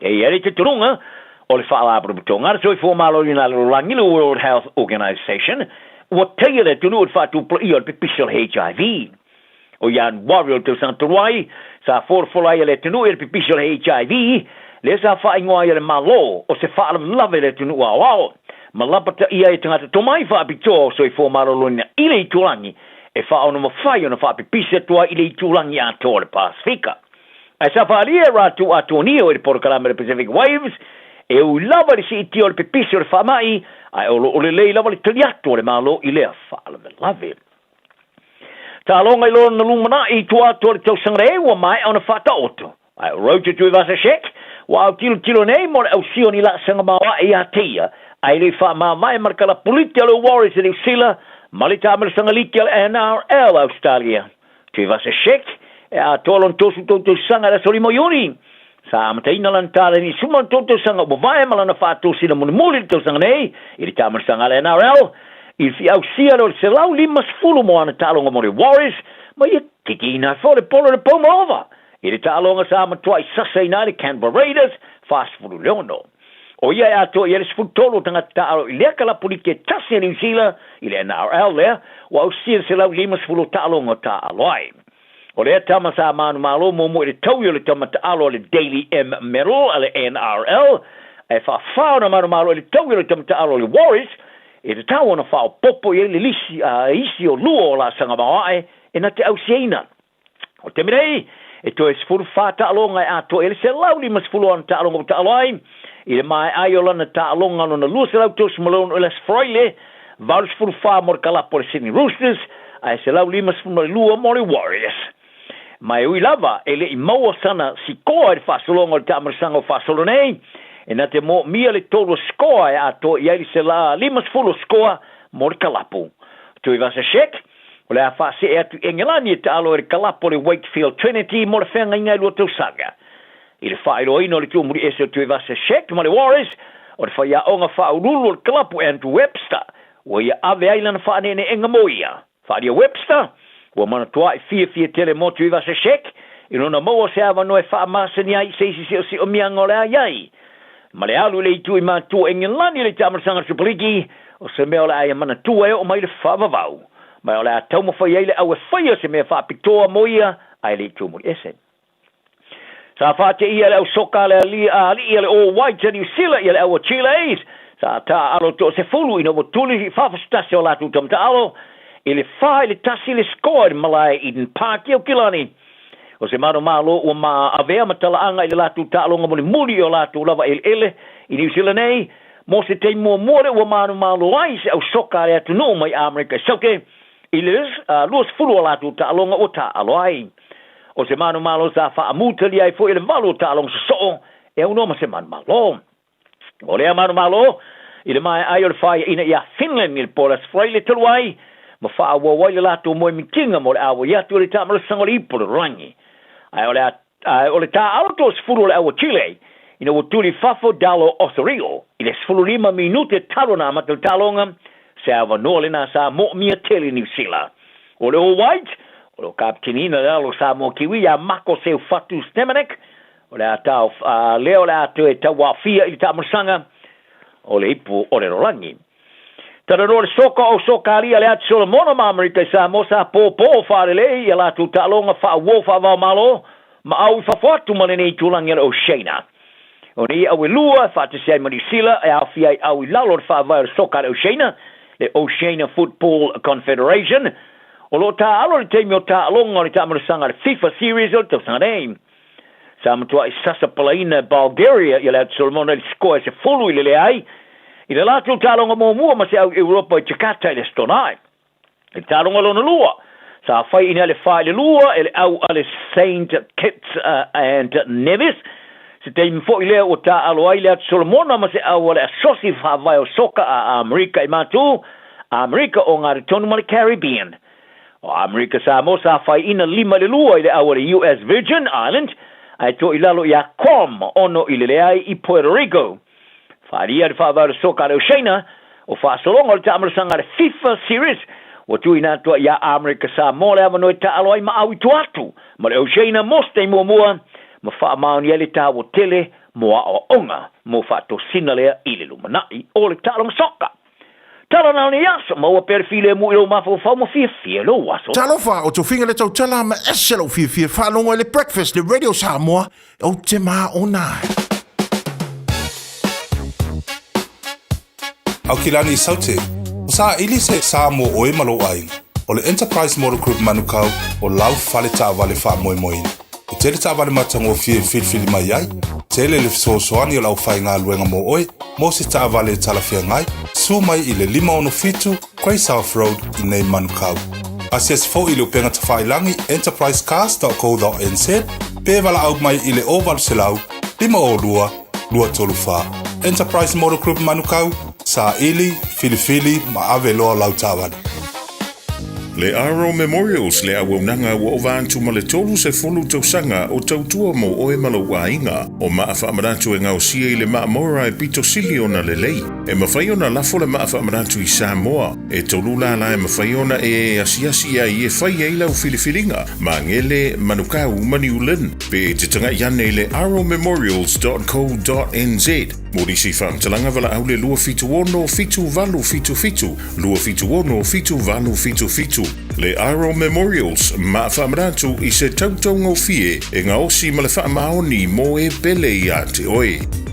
O tupe whamomoni Samoa, mana tua loa le Pacific Easy. O loo whaawau pēr tāru papitoa nao le limatala tutongi pēr whaunga ina le Pacific Easy app e whaatino ai au tupe whamomoni mai lau telefoni whebe ai. O loo awanofo le tātu direct transfer ti posi mai ai au tupe le tātu account ma whamoni eina fasili lupa le telefoni ma whaatino la foino lau tupe ai ngā whapitoa. Mo le tutongi ina o pidio le bai, mo li te ngā tupe so se whare tupe Samoa, pe tutongi i nino no ngā tupe le numpi wha Samoa Housing Corporation, UTOS, Samoa Land, ma so se au nanga Samoa, o lo mawhaina whaatino uma i tātu au nanga o le Easy Pay. Mo le silafia, o whaasoponia so se vahenga New Zealand i o tātu lala, o lo awanofo i o tātu ofisa i o Tara Mamangele, pe whaunga le Pacific Easy Mobile app, po le direct transfer whaasawa i lo taimi, ai siri atu na whaasawa i nau tupe wa taunga tale Penisini. Mo nisi whamtalanga wala au le telefoni o Valselau o Tasiono ono, po numero masani au kilani o le lua fitu ono fitu iwa fitu wha, ma le lua fitu ono fitu iwa baru wha, Pacific Easy o lau paanga mo tupe wha mo boli Samoa.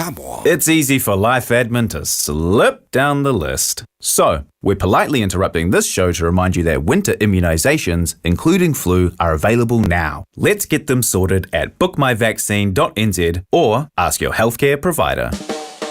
Aukilani wa esa uni. A fio mai loe le Harrison's MZ I o Tahohu, le fale ofu polenisia pito I sili o na tele ai la e moa liin, te mai ta e mawhanau. Mai ia e sui ai la e o oi mea lofa ma Sylvania e mawa o ma ile no whanga I tasi. A fio mai ma wha ilo mai le Harrison's 20 e toa si ai le 20% mai uloa ufa pa uina. I oe, ta o mai le Harrison's 20 ma surfe ai le 20%. Le Harrison's NZ I le 23 Hall Avenue o Tahogu e te le fiamsia. Talofa, we're the Katinas, and you're listening to Radio Samoa on 1593 AM.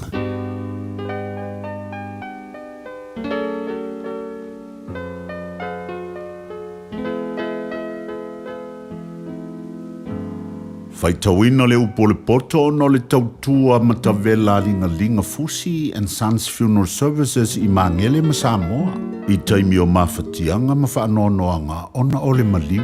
Manatua linga Fusi and Sons malana au nanga o le a whaamama avenga atu mo oe ma le ainga. Wala au I le telefoni lua fitu lima tolu o fitu.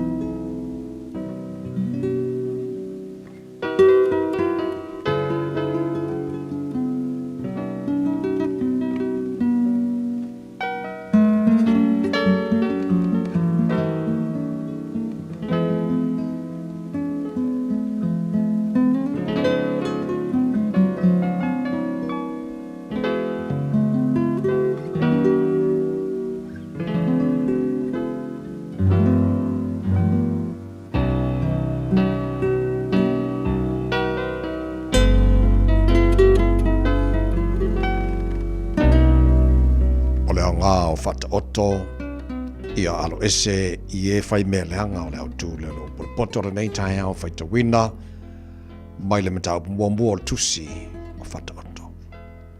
O fata oto solo mona le atali I o tavita le tupu o Israelu ina ia i loa i le poto ma ia awa o ina. Ia la ngona i upu e ata mai ai. Ia maua i le awa o ina i le poto, ma le ame o tonu, ma le whamasinonga, ma le ame o sao. Ia avatu ai le whautauta i e whaingofie o le poto, ma le mafu whau le tau le lea. E whaalongo ma le tangata poto e tupu ai pēa lona poto. O le ua mafu whau fo i e maua e ia le poto e pule ai. E la ngona ai le whata oto ma lona whaamatalanga o upu ai e poto ma ala tau upu lilo.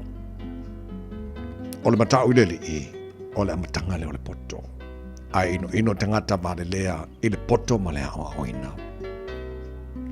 Lo watali i e, whaalongo mai e le awa watu, alo te maa. Awa fo e tu la fo ina le upu alo tina. Awa e whaia mea ma pale matango fie lo ulu. Ma mea soa i lo ua. Lo watali i e, a whaia wha ole i ante o e tangatanga sala. Awane e usiusta i ai.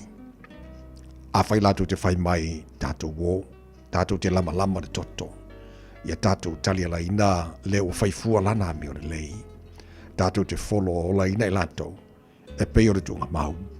Ia ato toa lava, e pei o i fo ne lua. Tātou te mawai oloa tāua umalava. Tātou te whātou tumu o tātou whale i le vete. Tātou te whai whātasi i le tātou vili. Ia tasi se tanga tupe ia te tātou uma. Lo watale i e, aua tau te o i le ala whatasi mai lātou. Ta awhi ia o vai ne iui ro lātou wala. Awa o tau wheturi o lātou vai i le leanga, ma whatarise e sa saa ai le toto. Awa e vai fuare upenga, a ua i loa le manu lele. A o i lātou, wala malama i lātou i o lātou lava toto. Wa lātou tali ala ina i lātou, e lātou lava i oti. E whapena ala o i lātou uma o e mata pe ai le oloa. E ave e se nai le ola, o e ua iai. Olo alanga le poto i whafo. Mo leo tele malai. Wa wala au o ia ile me sili o na ta lili ai o te ngata. O whaita to ole ai, o whai atu ana upu ile ai. O tau e whaingo fie. Tau te loto i le whaingo fie se i awhea. Mai e tau wemu, la tau te fia i le tau e munga se i awhea. Mai e vale lea, la tau te ino i le poto se i awhea. Lili umaia i la wawa inga. Whaauta o te lilingi atu lo wanganga i ante autou. O te whaelo atu au upu i ante autou. Na o wala au, aile i mawhawhai autou. Na o whaalo loa lo lima. Aile ai se na wharongo mai. Na outou te ena lau pule umalaba, ma outou le mawhawhai la wawa inga. O le melea, o te anta ia u lo outou malaia. O te tauemu pe ao o mai lo outou fefe. Pe ao o mai lo outou fefe pe se asio. Pe ao o mai atu tole puapua ngā, ma le atu atu vale. O na latu wala au mai le ia te au, au. O te le tali atu wai. Lātou te sa ili mai a te au, ai lātou te le mawao. Na lātou ino i le poto, wa lātou le ma na o fo'i i le matao i le li. Na lātou le mawhawhai la pule, wa lātou ino i la ua inga umalava. O le mea lava lea, lātou te ai i le fua o lātou wamio, e mao ona fo'i lātou i a lātou tō fiti. Awa o le liu ese o e whaingofie, e whasi o ti ai i lātou. O le nofo whaatala noa o e vale lea, e whano ai i lātou. A o le whaalongo mai i ante au, e nofo o ia male file mu, e file mu o ia, e le fefe, e se mea leanga. Ua awina atu le upu o le poto i le nei aso o no le langolango mai a linga Fusi and Sons Funeral Services. Ua mawhai o na tu whātasia o nanga tāla whea ngai i ni tau ngō fia tele. E fsosoni atu ai, a o whea ngai oe male popole male wheme mea. E mori whatasi atua I ma wha mai senga, ma wha mawhanafananga mai alingalinga Fusi and Sons mo ainga uma o Samoa ua whea le maliu maleoti. Malau mai loa ia lingalinga Philip Fusi lingalinga, to ia whaapō lingalinga, to ngia si ulavea, pesusu mai I le luas fulvalu Canning Crescent I Mangele.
Su lo lo fa le pese o fa mai ai le fai to wino no por poto.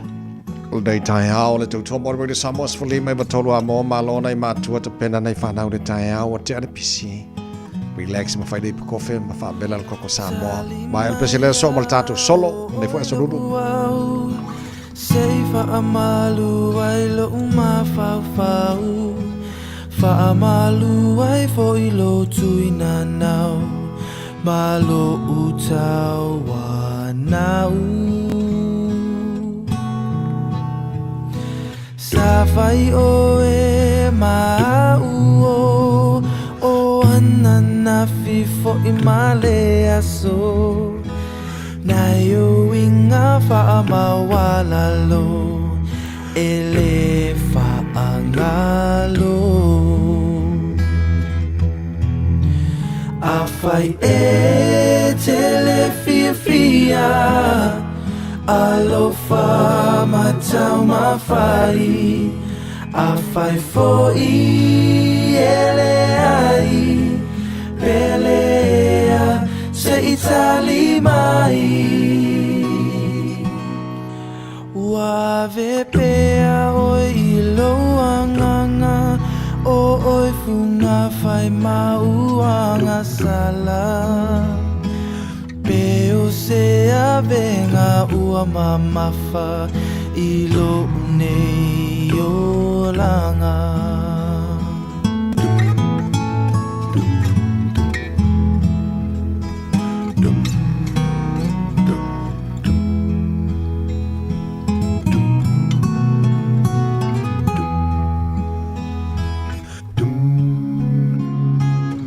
Answer me, oh my love, just what sin that I've been guilty of.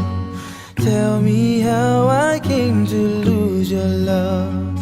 Please answer me, my love.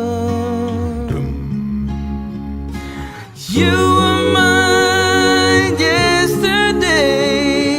I believe that love was here to stay. Won't you tell me where I've gone astray? Please answer me, my love. Oh,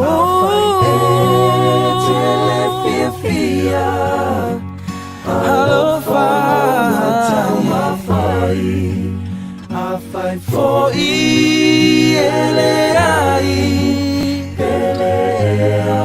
Say Itali mai Ua vepea o ilo anganga Oi puna fai mauanga sala Eo se avenga ua mamafa Ilo une olanga Peo se avenga ua mamafa Ilo une olanga Ilo une olanga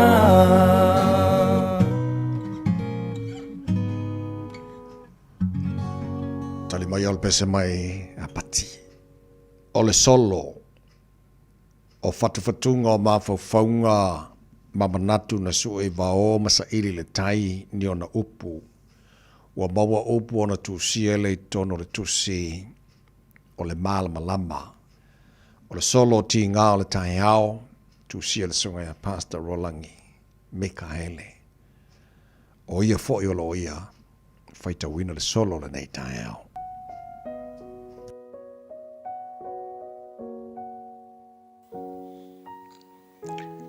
O ti ngā o le tai au fau. Sa pe ita o se lau mea o ta whea, a o se aputi e le lea, o ta wholinga ua ele elea, o lava I lima sisi ua le na nea, talo whae le waupuanea. Le kate ma le mea ta vili bea whape whea.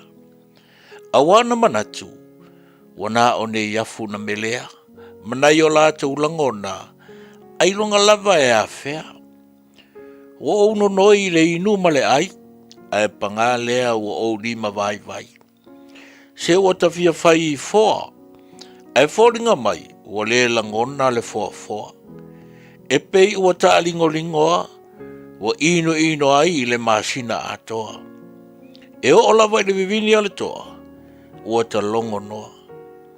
O fe furi sa I whaala au mamafa, ua pei o se ali e sa la falafa. E ui le malu o le sau, ai ua ili tata le mafaufau. Awa ai atu le au pe au, ua au ngata e tau anau. O mata fefe tofu I le loloto, ina ne I pei o le ngafo ua mangoto. O na mau lea o le tinga ina, sa fita I tunga I le sa valinga. O le mea ea, ua e wha ngalo ita. Pei o le awha uma o ta kupita. O la paulo, aua lava ne I o mita. Tusa lava, pe ua vai se unga o na vea o e mafita. E la lauva ai, ngase fo I o lima, ma ino ai le whaaya ina. Oi tu mai, oi fo I ato o manga I ai. E o fo I le perfecta ia, na sola alo na fia. Wale ai fo I se whaanga e tia. Awa miti ia e le lalo na paolongia. Mana nau ai loa ia whau matia. Awa fiwe alanga ma whataitei o. Ai pei o le tala ia I ma o, wo latou whao le malo. Ai o le nei o le a whano I le tei o. Whanau ma latou o lo tau mano. Talo whae, I le manoo malona manava o. Foi mai o ni suinga le lei. Pea ono sa ia le mau whaafea la vei. Tu sa lava pe tau mai luma tau mai tua. O le ata o le vaa tau malua. E wha ta oto I lou papatua. E wha manatua I le malanga le piilua. Wa vea ma pine wha mau o le ola tau tua. E le ngata I le anga nuu ma le anga I whanua. Ai mai se le au nanga I le atua. E longo le tuli I le tata. E le whaingo fie na sa sofa whaingata.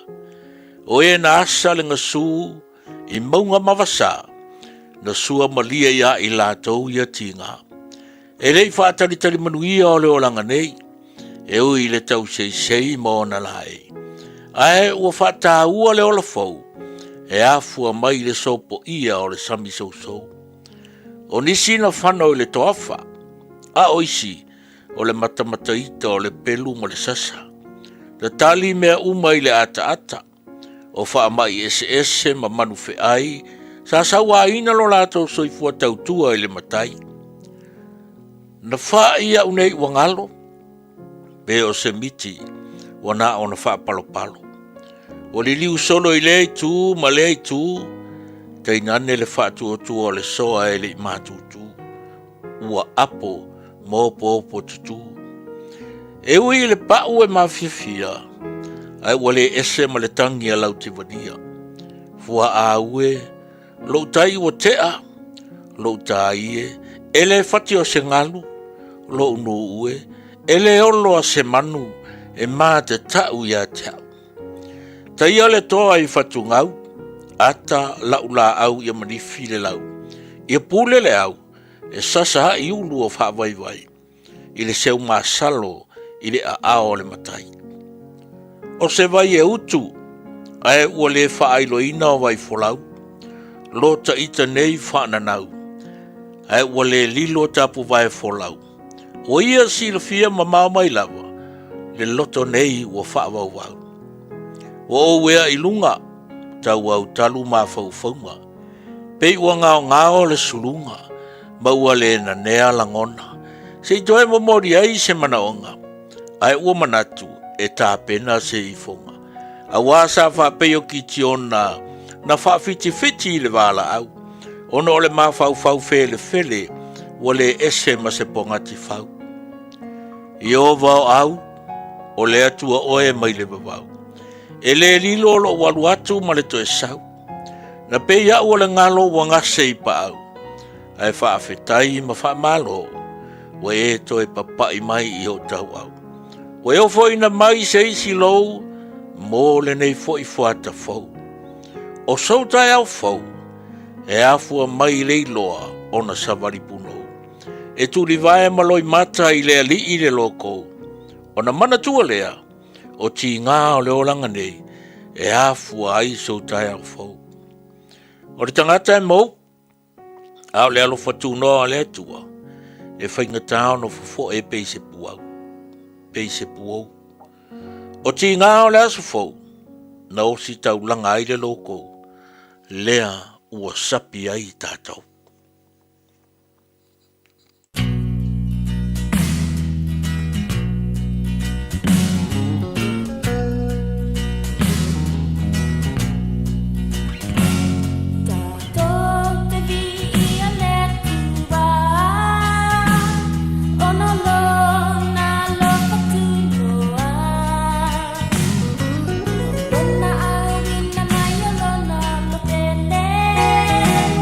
And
Ashik Homes Limited. Wale taimi mua moana nei o mawhai ai ona rent to buy. E yeisau kiwi saver money nei e talaf. E mawhai ona mātou fisosoani. Ole finance e mawhai ona amata mai i le 5% le deposit. Whaatau sao mai i lātou e whausia whale. Whaingo fie mawave. Ashik Homes Limited. Whafso tai mai loa shemaima i le olua tasi lua fitu o valuli maiva. Olua tasi lua fitu o valuli maiva. Ashik Homes Limited. Amata ile aso mo se tae au manuia. O tau sa ili se sa mo lo ainga. Po tau sa ili sa masini tutua pe o le Hilux ma le Ford Ranger. O le au nanga ale kaseti e whaafai mo fie mea uma. E te alu malau ta avale. Ua e malie atu atoa. Talia le titongi vaiaso, lua vaiaso, pe maasina foi. Tu atoa lo whaatuatuanga i le kaseti. Tala fitu aso, tu atu si fitu tasi, East Tamaki Road, Papatoetoe. Telefoni lua fitu fitu, ono fitu lima fitu. Lua fitu fitu, ono fitu lima fitu. O e sauni malanga i Samoa, maratua lola moana rentals o loo whanga solola na whaabitoa e luse 4% e pa uma o lalo ai te tongi o Taavale pe a tolu pe silia to fo i aso e te whao ngā i nā iso se Taavale. E mawhaiora pikila Taavale mai le malai waalele i whale ono po whangali i whaapelo tātou o fisa au tui ala fua. Pe mumori e to fo i le whale tani malo o loo e wha mautu ai. Ai ngā whaapitoa. O loo i ele tātou insurance cover i te fili mai ai ina rei tupu se whalavelave. Ai o loo i ele wha mama avenga. Maratua o loo i ele tātou account i New Zealand pe lafo sa ufo i le moana rentals. E wha o ngā i le Pacific Easy pe wha o ngā lau credit card. E wha antino ai le tongi ina o lo sa. Mori si wha amtalanga wala au le Pacific Easy i le ovalu se lau. O tasi ono. Po numera masani au kilani o le lua fitu ono fitu iwa fitu wha. Ma le lua fitu ono fitu iwa valu wha. Ma talo sanga e transfer o e i le moana. Pe asesiane i le tātou Facebook o le moana rentals po le tātou upena ta wha ilangi o le moanarentals.com. Moana Rentals o laupa anga e taitoro ina oi a e malanga asiasi I Samoa. This is a huge reminder. Sorry, that was a bit much. This is your big reminder to do that little job of getting your winter immunizations, including flu, booked in now. They're available through bookmyvaccine.nz or your healthcare provider. Leo to maona whamatafi leo le proklame malu le taia Radio Samoa mo le asomo molne operila o tātou aulia malo le whala manu I le tanu a mea vi inga I le tua wa lona lofa leo ina lo tu si fua mo tia fo le mātou wola o le nei ua tu vail tātou whalonga I le asomo mua le masina lona wha o le whalonga le nei fo I tausanga luafi luono tātou sabalia a fea fo inisio a ingo le tunu le malanga le maliu maleoti o le finangalo faito tasile o le tātua tua e le ise vave mwhaina isuia ai mo oelo molo suifua ma olo mole ola wha malolosi tātua fo launga o lo whainei ma lo whaftai le tunu ia le taria mai o le tutua nei fo itai a fauma le o ngā tono nei veiaso ia mo tātou I New Zealand, ma Australia, ma Samoa, ma nisa vaenga ke lope, lafto aso lua si vaenga lai o I Amerika, ai o whailitou tamaftanga le wauli. Ia o le ae kau ka penga ma kau ngā se siaku le ipki ngi ainga o le ae, e kaimi o le ipki o le tai hao. Nai whamanatu le na mai le whiongar konsula, mo tātou fo I leo lo ofisili mai le officer konsula telefoni.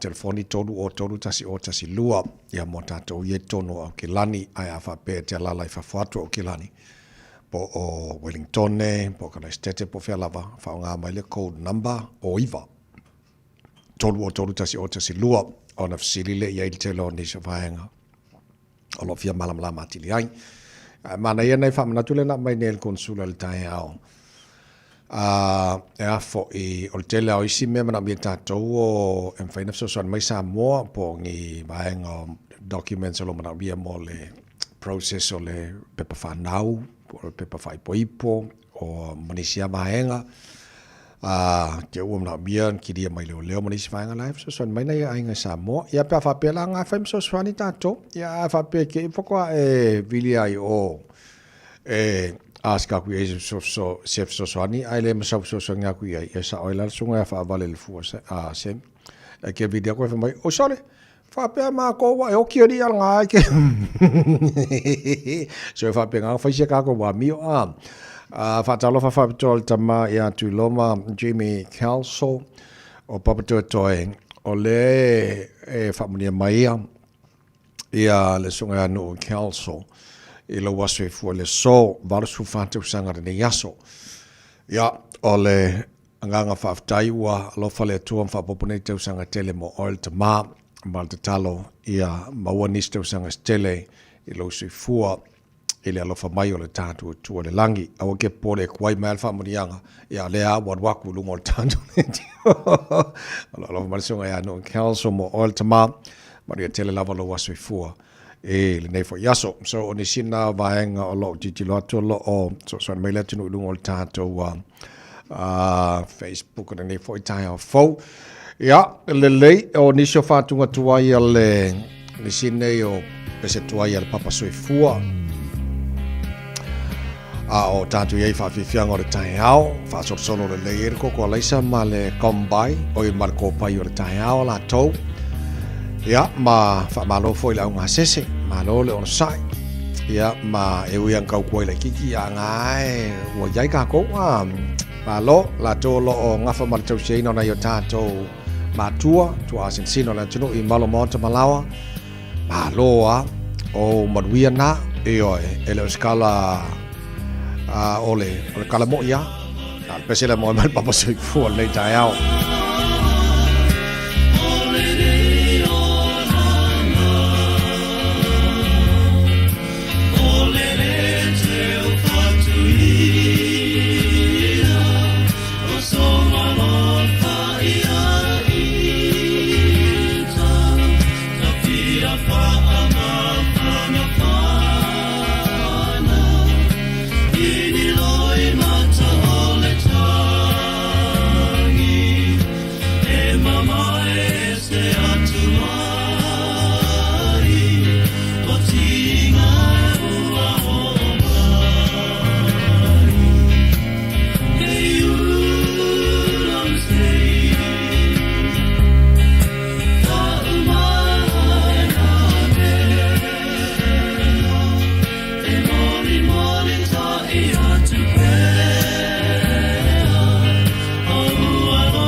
Samola watano pele amaila yelo ao abatu lo dimma o ta wo fato fa o le ta malu o le ta hao le na mo le nei fo ia solulu lau pule lea fa ftai tele lava te talo mal tapo inga mal fa anga Maria tele lava le nei aso tatu i le nei vaso taua tatu sabalinga ia tatu o waifa tasi ma le tatu fa ola iona pua puanga o te tongi su le taumo o e mau e ale lon toto na malingi lunga o Kalevario. Maria nei aso to ona nei tamai meni soifua.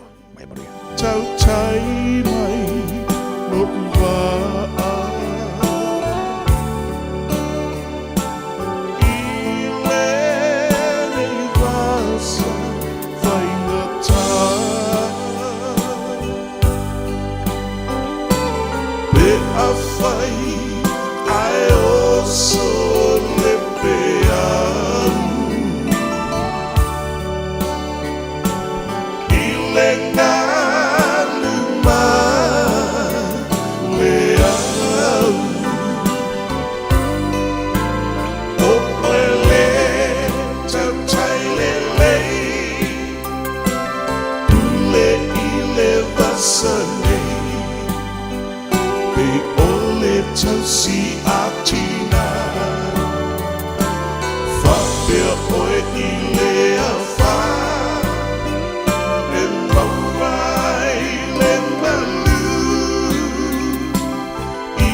Te alo ni sila ne foi aso, tal flava, tala mola fa funga mai taia manuia.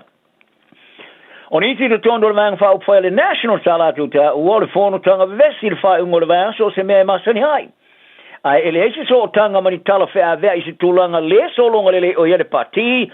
Ai po se tulanga o tu sinave maulo moto tu o ya yo se tayulu. O minsta o national mai au kilani sa fono le pole sa. Ma se mea moni sa liki tua la songa fua sa ma fona ngia tala salalau e winga ile te inga laksand ile asona nafi. Kari ai fesili sa fa mauni ai laksand sa fa se fon tanga ai sa ia fali ele o se mea fou o le tele no i minsta ai kemiuma ai na tele fa mari noina pe o se fon tanga sa na minsta ai pe sa o fi ai manisi o fon tanga ma minsta fa mau tu au kilani e fa sanga inga ai masani ai mo fai pule fa mau tu isi no fa o ni sila e fa ye lunga le summa awanga ya tu fa tu ya national sa fa ali alta ma ta minstansi ni au kilani Erica Stanford sa a waifo ile fon tanga ele foi sona ilo ni fitena inga sa yai ma yeta wai ena ole tusa male afai tula sa au fiai ole tama ta minister tupe ne Glo Willis au fiai suyo cabinet to wai le kitchen cabinet e fa mo tu Wellington sa ita ua ele ya wai fon tanga o vevesia inga to wau sa riane ile telefon tanga minister fa ngor va so mas foi de foi a o te wivia minister ma bolenga se palaio de pensini markiso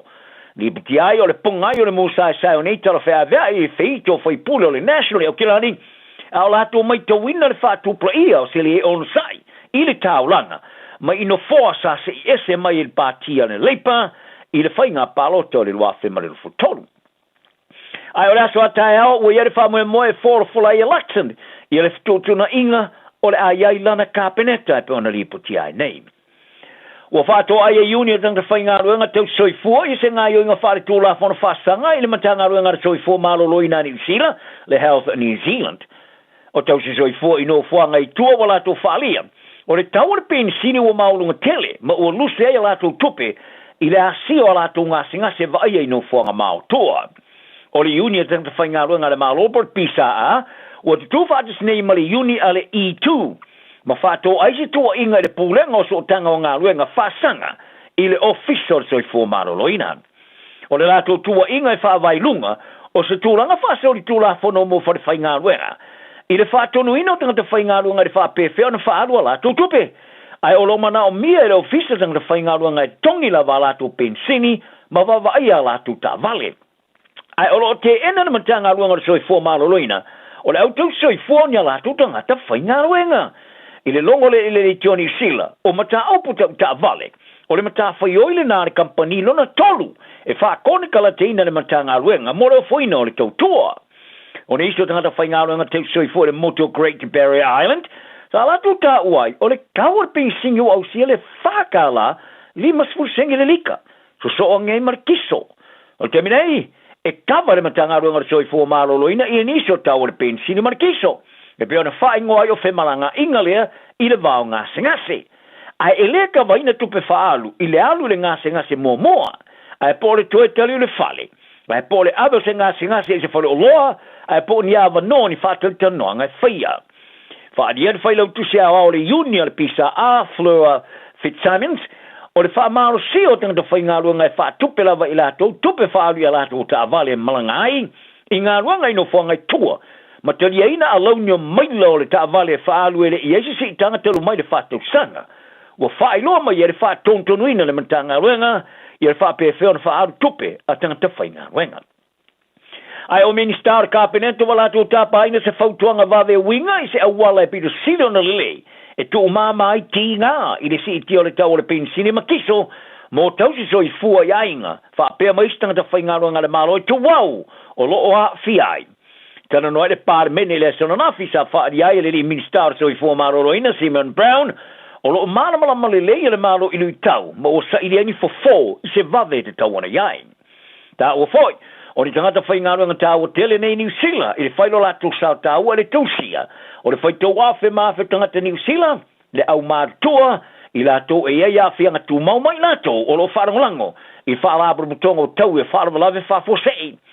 Wharia Brown o se wha mama a venga e mwhano foina le si tio alaunio le tongi o le kilomita o lo maua tanga te whainga luenga le le to ye lava si tanga te mai le fatu sanga umavae fa dia le tama tai minister tupe Nicola Willis wa maua ma minister ini fautuanga I fa fitau umi so fo malo loina ma wa fatali nei ini so fautuanga ini langolango patino e ma faiono foina o le soia se tuaina minister vai fa fo New Silva vasa mane Winston Peters ile moto le kuki motela noanga malepare mi Mark Brown ise fa am talanga mai do official Peters ata wai o le asi singa mulmuli mai lea ise la felo inga patino na oila o sa faia au kilani la matanga o masino nei o nei ta e to luo sa fa am tuina se la fa am talanga tu specia fa atasi ile mai ai o le felo inga ile alo ia mata wai sa la talano ina lui kau o fainga fa vai de vauni sila malet cookie ile se furu valu masino o mavai tu nei